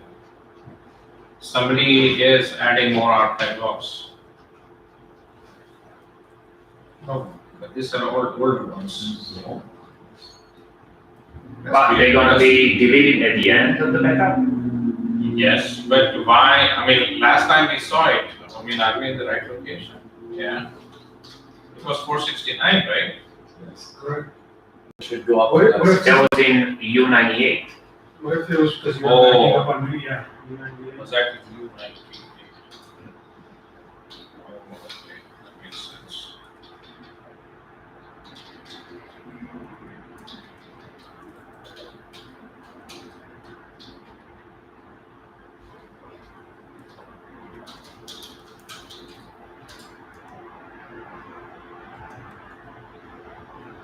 Was that for batch 52 I think so.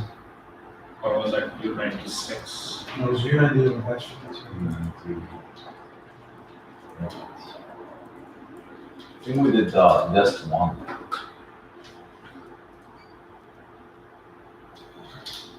Yeah, but this is the same location, right? Archive, U98 batch 5. I thought that was 400 something. The top one. Yeah, that's what it showed. The top 469. Where? Earlier you had it. Yeah, 469. earlier it was 469, so I don't know what, I mean, it looks like they are not generated today, the dates are different. So maybe what I think I did was ls minus lt. LT is not the reverse timestamp, but I still do not have the right one. I don't know. That's weird, very weird. Could have been that all the batch 50, 51, 52. No, I mean, our commands, Cover? FC minus L, my last 15 commands are right here.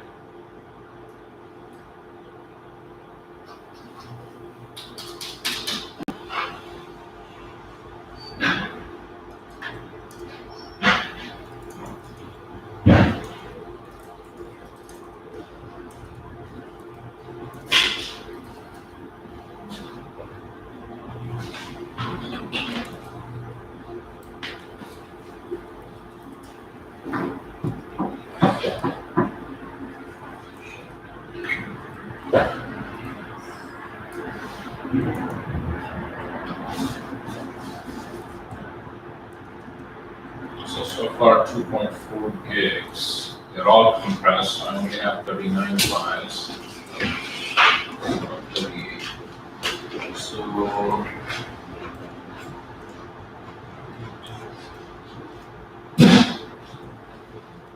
So it went up to 392 here. So from 392 all the way up to 1700, you said? Was that? Yeah, it's going to take long. I'm just going to stop this. So Control C. I stopped. Now what I'm going to do here is, I'm just going to say delete back. Guys, take a look at it. I'm going to say delete no prompt back. And now let's see if I remove these archives. Or I'm actually going to not remove this. I'll say delete no prompt archive log all. Delete no prompt archive log all. Now if I do this, So we will keep the control. I'm going to delete everything. Or we can also say delete no prompt archive log until time and then you can say sys date -2. So keep only last 2 days of archives. You guys are looking at here, right? This is important.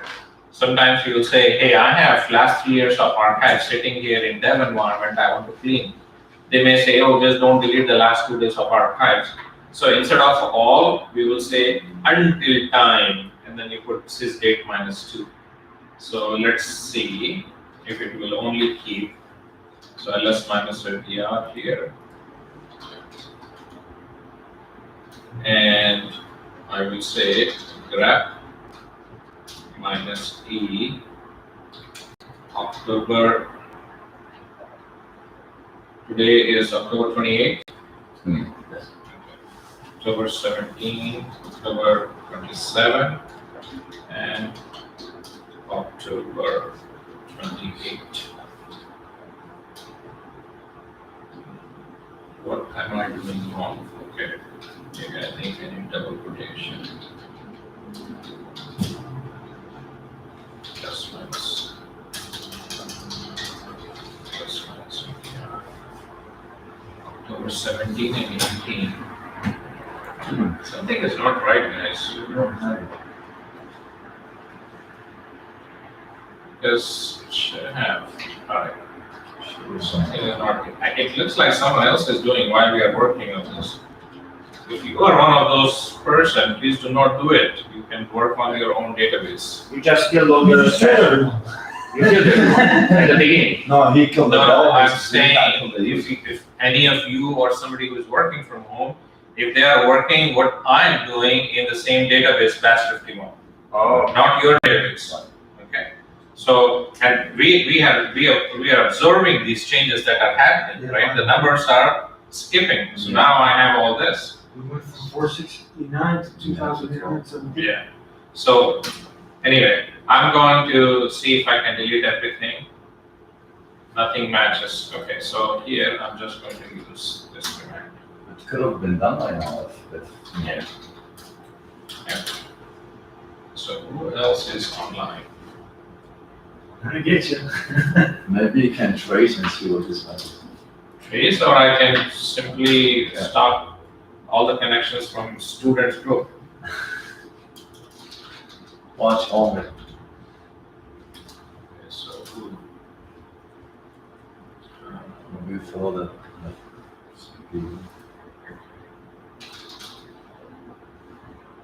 Maybe he just exited out. So let's see if I can generate some archives.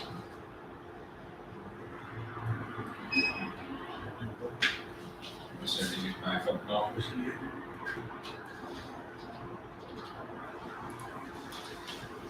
So all these backups should go away now. You see how these backups are going away now because we said delete backup. now. Okay, so one mismatch.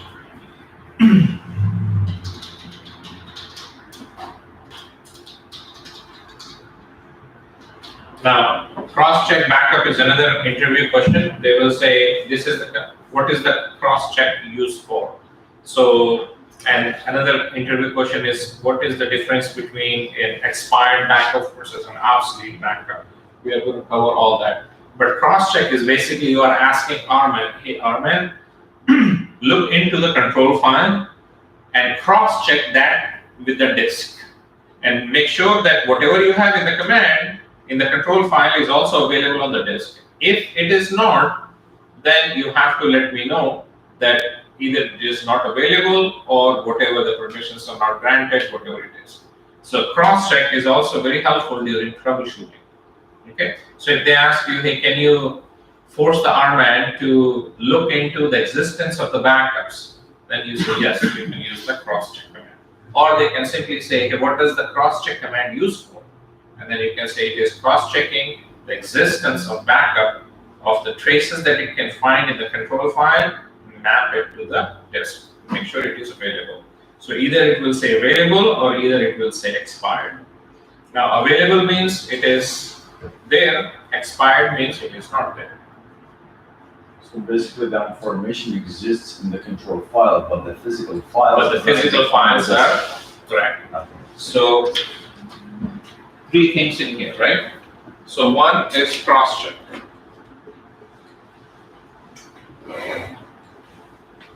And then the other one, either it will say available or it will say expired. So when you are cross-checking, so let's say you have the control files, right? So it is checking the control files into the U99 location.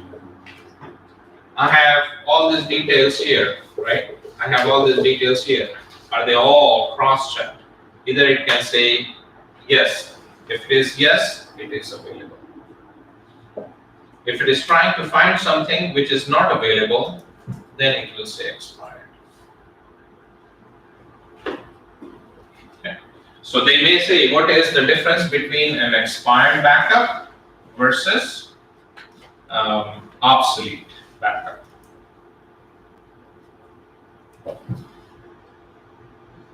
Very common interview question. Almost every single time when they're talking about an RMAT, they will ask you, what is the difference between an obsolete versus expired? Now you all know what the expired backup is, right?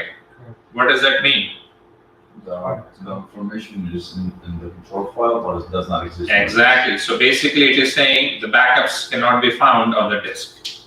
Now it is tricky because you may say, oh, this is expired, this is outside of retention, and hence they are called expired. No, expired means they are not available on the disk. Now what is obsolete? Obsolete means if I have a backup from January 1st, if I have a backup of January 2nd, if I have a backup of January 3rd, they all are successful. So these, and if I have a retention of 2, that means these 2 are good, January 1st and obsolete, and it can be deleted. Anything outside of retention is an obsolete. Does it make sense? Anything outside of the retention window is an obsolete. And they can be removed. So here, if I look into this, they are expired. So what it is saying is, I started looking into these, but I cross-checked it. I cannot find the control file backup. Now, every single time, the database is going to complain that there are some expired backups. Because now you look at it, you say, okay, yeah, somebody has deleted it. But how do I clean up the memory? How do I clean up the control file saying that, hey, control file, do not complain about this. Because we already know somebody had made a mistake and they deleted it. Now, if you just let it go, it is going to be there for next 2-3 years. It will always be complaining that there are some expired. So here, in the RMAN, we can say delete, no prompt, expired backups, expired. So now basically what we are saying is, hey, you go ahead and clean up the control file. You will never find it because they are gone from the disk. So I'll come back here and we'll say delete, no prompt,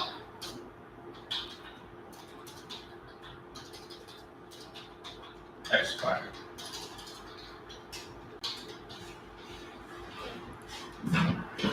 Expired backup.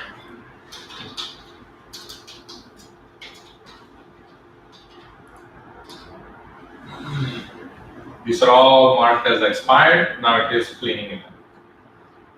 So we are updating the information inside the control file. Yes. Now the control file is notified that, hey, don't worry about this. This has already been taken care of. You don't have to worry about this. So extremely important. What is the difference between an expired backup versus expired or obsolete? They won't even say backup. They'll just say, in RMAN, what is the difference between an expired versus obsolete? Okay, expired, backups are not available on the disk. Obsolete, the backups are there or may not be there, but they are outside of the retention window. Now, if I look into this, I am going to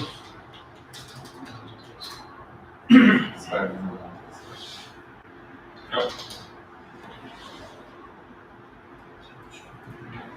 Let's log in.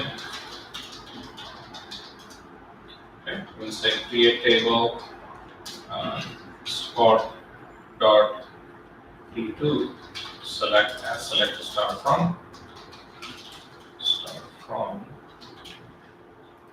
So what is this doing here? Working directory. PWD here, and we will also use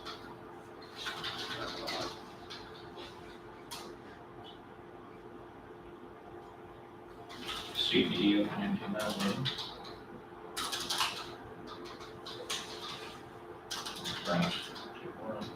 Archive. So right now there is nothing in here.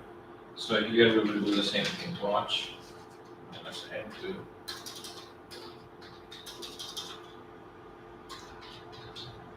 working directory. EU and ls -l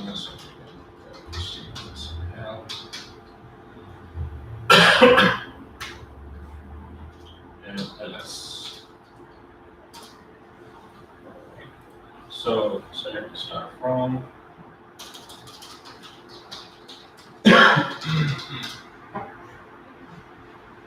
So I'm trying to trigger some archive logs. Okay, insert. So it looks like the 470 has just been developed. Insert into spot.2, select start from spot.2. Doubling this, so that means more archives should be generated now. So it looks like there are 3 archives that has been generated so far. I'm going to double this, I'm going to double this, I'm going to double this. And then finally I will say commit after 3.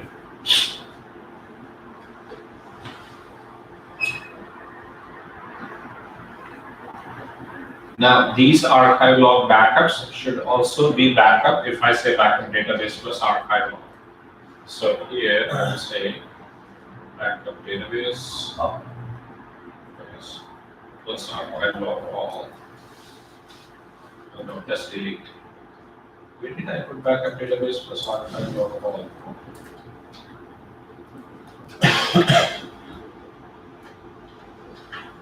And here we will actually execute this command. I want to show you the archive logs. After successful backup, they will get deleted.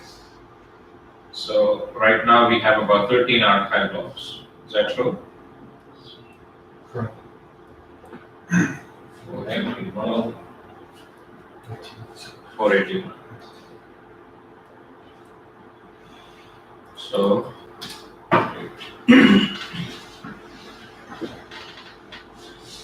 482. So immediately force one more archive logs. The reason one more archive log. Reason what it does is it needs to make sure everything that is in redo has to become part of the archive log to be taken care of. Who did enforce the last archive? Yeah. So look at this. It already deleted all of those. So as soon as the backup is successful, it deleted that. Was it the background processor who enforced the redo log to be pushed to the archive logs? No, I think it's the ARC process is only. Oh, your question is when the backup started, is it using the ARC to force it? Yes. No, that's the checkpoint. Oh, Checkpoint process will flush whatever it has in the redo into the next one. So there was And then there is a checkpoint, and then yes, there is an ARC that will go to the archive location. Correct. So there are 2 different processes. Right. They both work together and that's how to issue the SCN number as they both. Yes, and then that SCN is updated using the DBWR. Anything that is being committed or not committed, the changes are forced into the data file, and then the checkpoint writes into the control file. So basically, make sure to push everything from my instance, from my SGA to my disk and back and forth. Yeah. Okay, so backup should be completing soon now. So here our backup started. There was nothing in here. So we have all these backups. Oh wow, pretty big. So total of, did we do?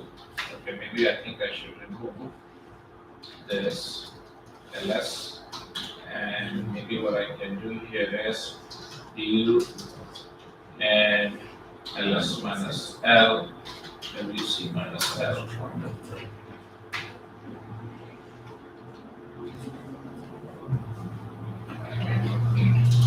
ls. Okay.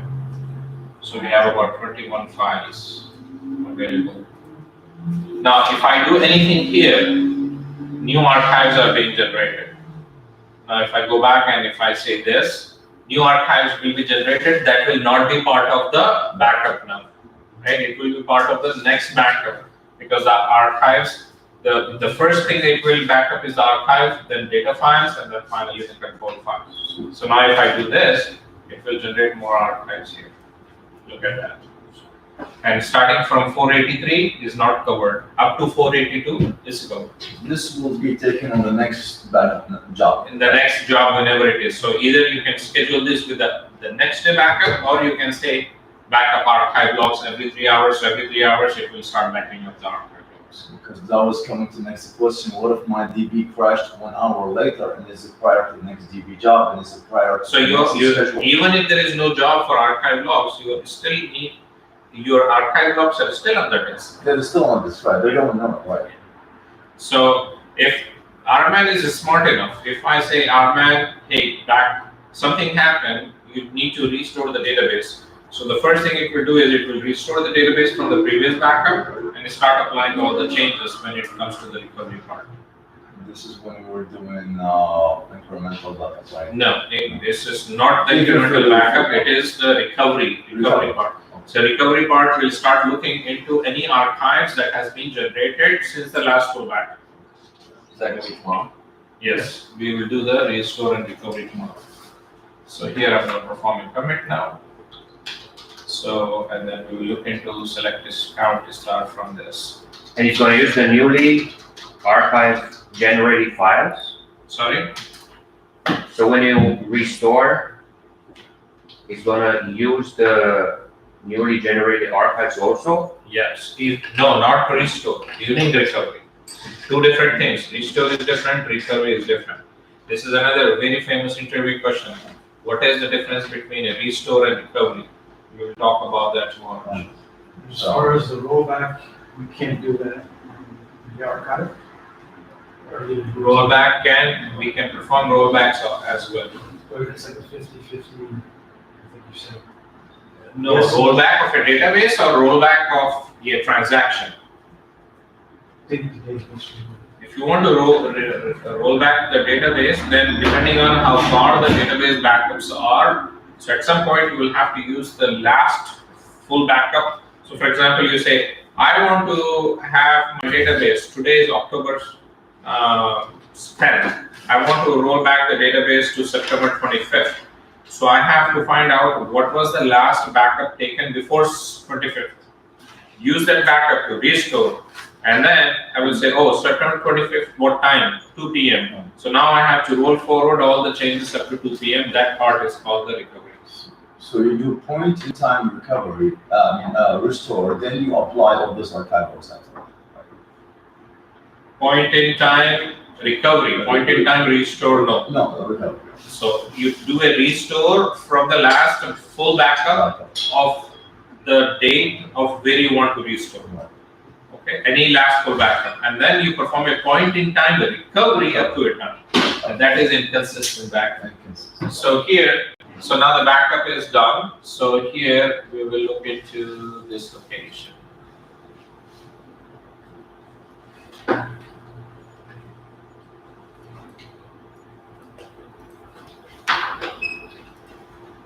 Oh no, it actually did the archives after generated. This is something new. I have never seen this before. So maybe this is something new in starting from 1960. So that's good to know. So it started out with archive logs. It copied the data files. It copied the control file. So whatever the remaining archives, it did that as well. The newly generated. Newly generated. Look at that. It actually copied the newly generated at the end, right? So the control file actually went down one step. So now I have the control file. It's a new feature that This is a new feature, I've never seen this before. So But it says now it is delete basically it is saying, you have the complete full backup set up till the time when it is stopped backing up. So it started out with archive data files, and we generated more archives, then it copied all those archives, and then it deleted all those archives. So now it has saved those. So our archive are backed up to the last. That's why it did clean up. It will clean up, yeah. So now if I generate the same thing one more time, this happened after the last backup, right? Right. So now it is not being covered. So starting from 495, I think you should start seeing here. So the changes during the backup, it did take a copy. 496. So what happened to 495? 495. Maybe still active. That's weird. What happened to 495? Yeah, there Oh, it is. here. So it did the 495. So 496 is the one. So it has the details. It has all the changes until the 495. And now, since it says finished, right, it's done, the backup is done, Yeah. it should, now, it's not gonna take backup of 496 No. or 496. No. It is done now. Right. So here, if I look into this, how many files do I have? LS minus one.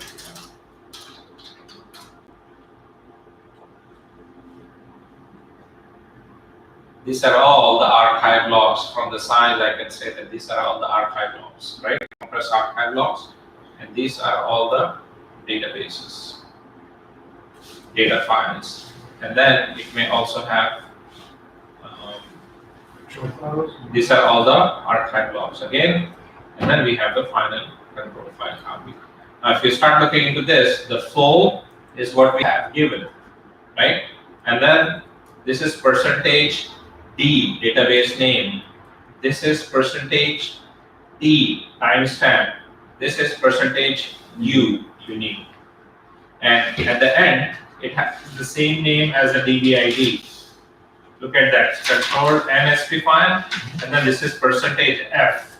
Percentage F is C, starts with control, and then the database ID, and then the timestamp.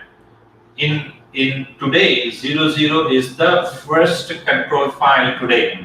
If I make any other alteration, for example, if I say, I'm going to add a new data file. So for example, select name for $, data file, order by one. I'm going to add a new data file for users, for example. So here I will say alter, database, alter table space, add data file. This is the second forceful change that I'm doing in a control file, basically altering the database. Size 100 megabyte auto extend on next 100 M, max size unlimited, right? So now as soon as I forcefully change it, I should see a new control file now. So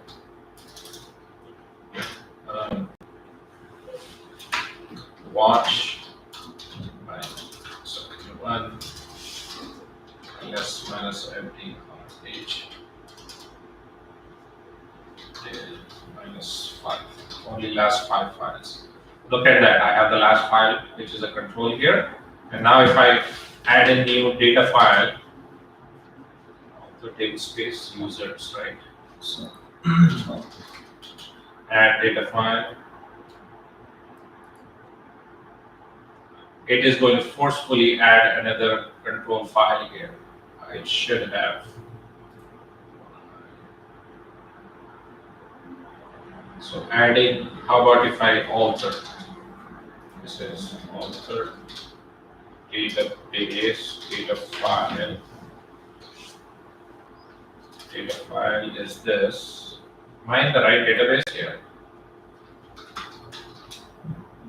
Yeah. Because I'm I was expecting to see the second one.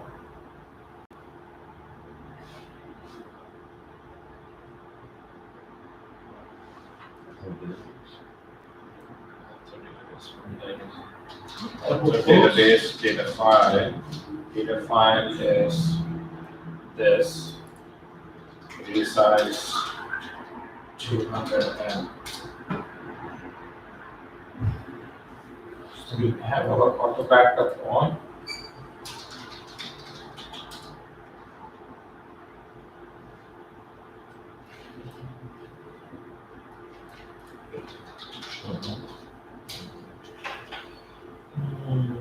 Yeah, fine, auto backup on. I was expecting it's something we are missing. We have the optimization on, but if I turn it off, and then we try this one more time.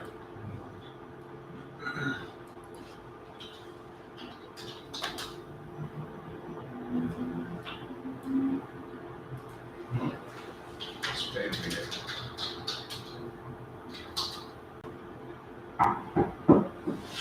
What if I take a backup of control? I think you need to take it back. No, something must have changed, or I'm not doing something right. Or maybe new feature now. Yes. Or I may be missing something, because usually anytime you make any alteration to the database, the control file backup should be updated. So here if I say backup control file, backup copy of the control file, backup control file will be called backup control file copy.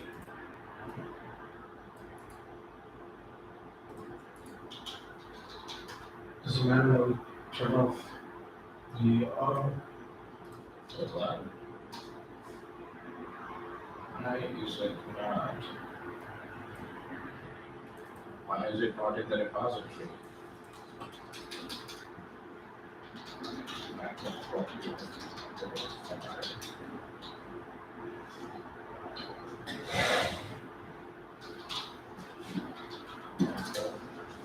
So backup application archive log auxiliary.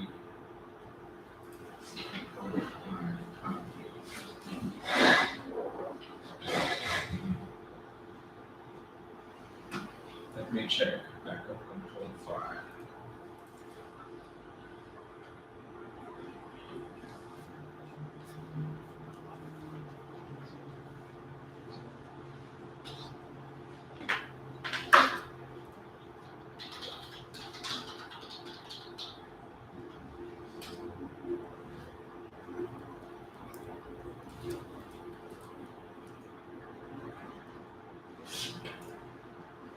Oh, backup current control file.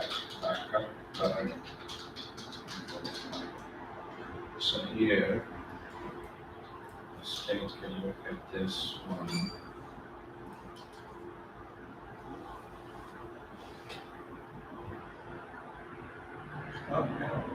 Now the second one will have the U01. So what I wanted to show you is the more times that you are backing up anything, right? Every single time it will add in incremental. But how many times it will go up to 0, 2, 0, 3, 0, 4, 0, 5? As soon as the new date is changed, it will reset. So 29th, as soon as it sees 29, then it will go back to 0, 0. Does that make sense? So that's the daily number. So, yeah, so every day it starts out with 0, 0, but if you are backing up the control file, if you are backing up the database 3 times in a day, then you should expect 0, 0, 0, 0, 0, 1, 0, 2, right? If you are backing up every 3 hours, that means now in a day you have at least 8 archive log backups. So you may see 0, 1, 0, 2, 0, 3, 0, 8. Okay. But this is still a mystery to me, because every time you alter anything, it should create a backup of the control file. So either I'm not doing something wrong. So they created what the sequence remained the same? What do you mean sequence? I mean, that ends in 00 or 01 for the control file. Yeah, so it is pretty much the same, right? It has the same date timestamp. The only thing is the sequence number. And it has a different timestamp here. So 1225 and then 1234. And these are all the binary ones. So for example, yeah, anyway, if you VI into this file, so if you say, I want to VI into this file, this is all binary.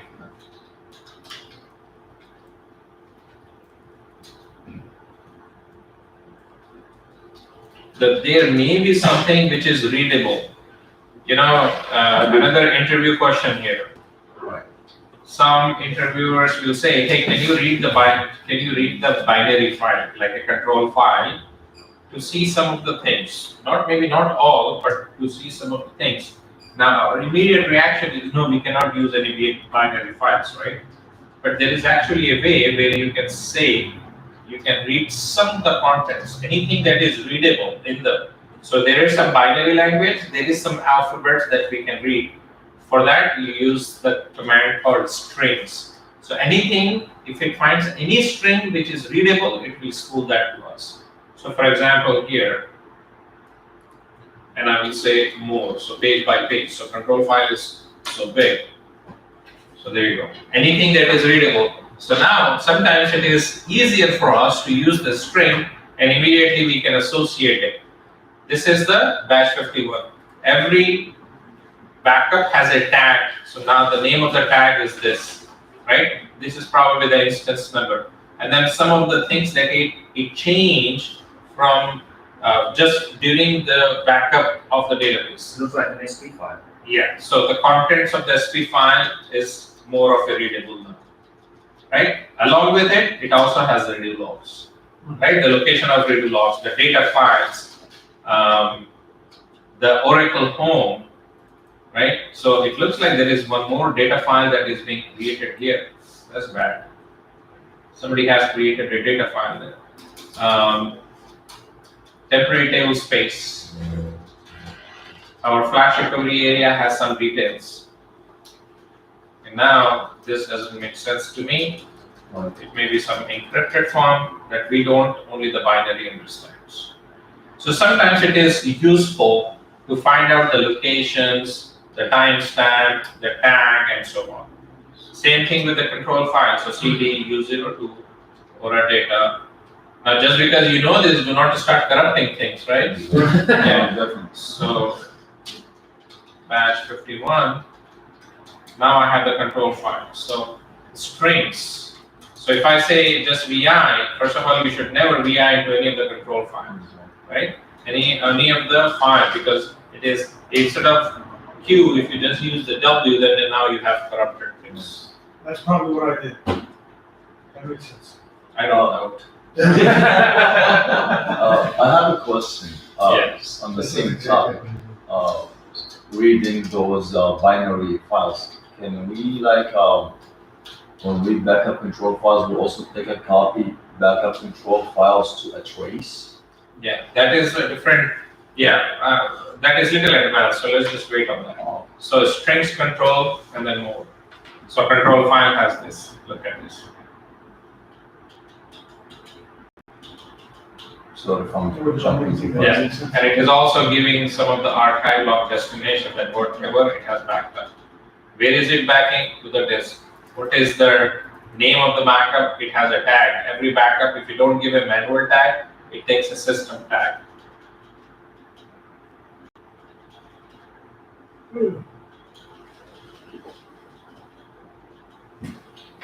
Anyway, I think you have some good understanding of the RMAN now, so inshallah we'll look into this tomorrow. Okay? We'll do some research.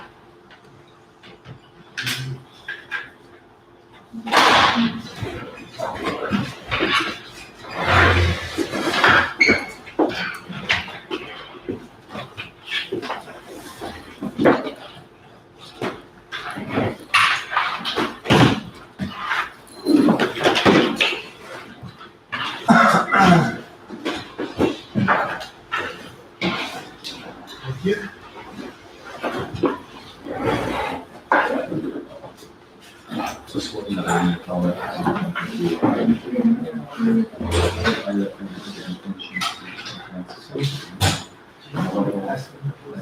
Thank you, Giuseppe.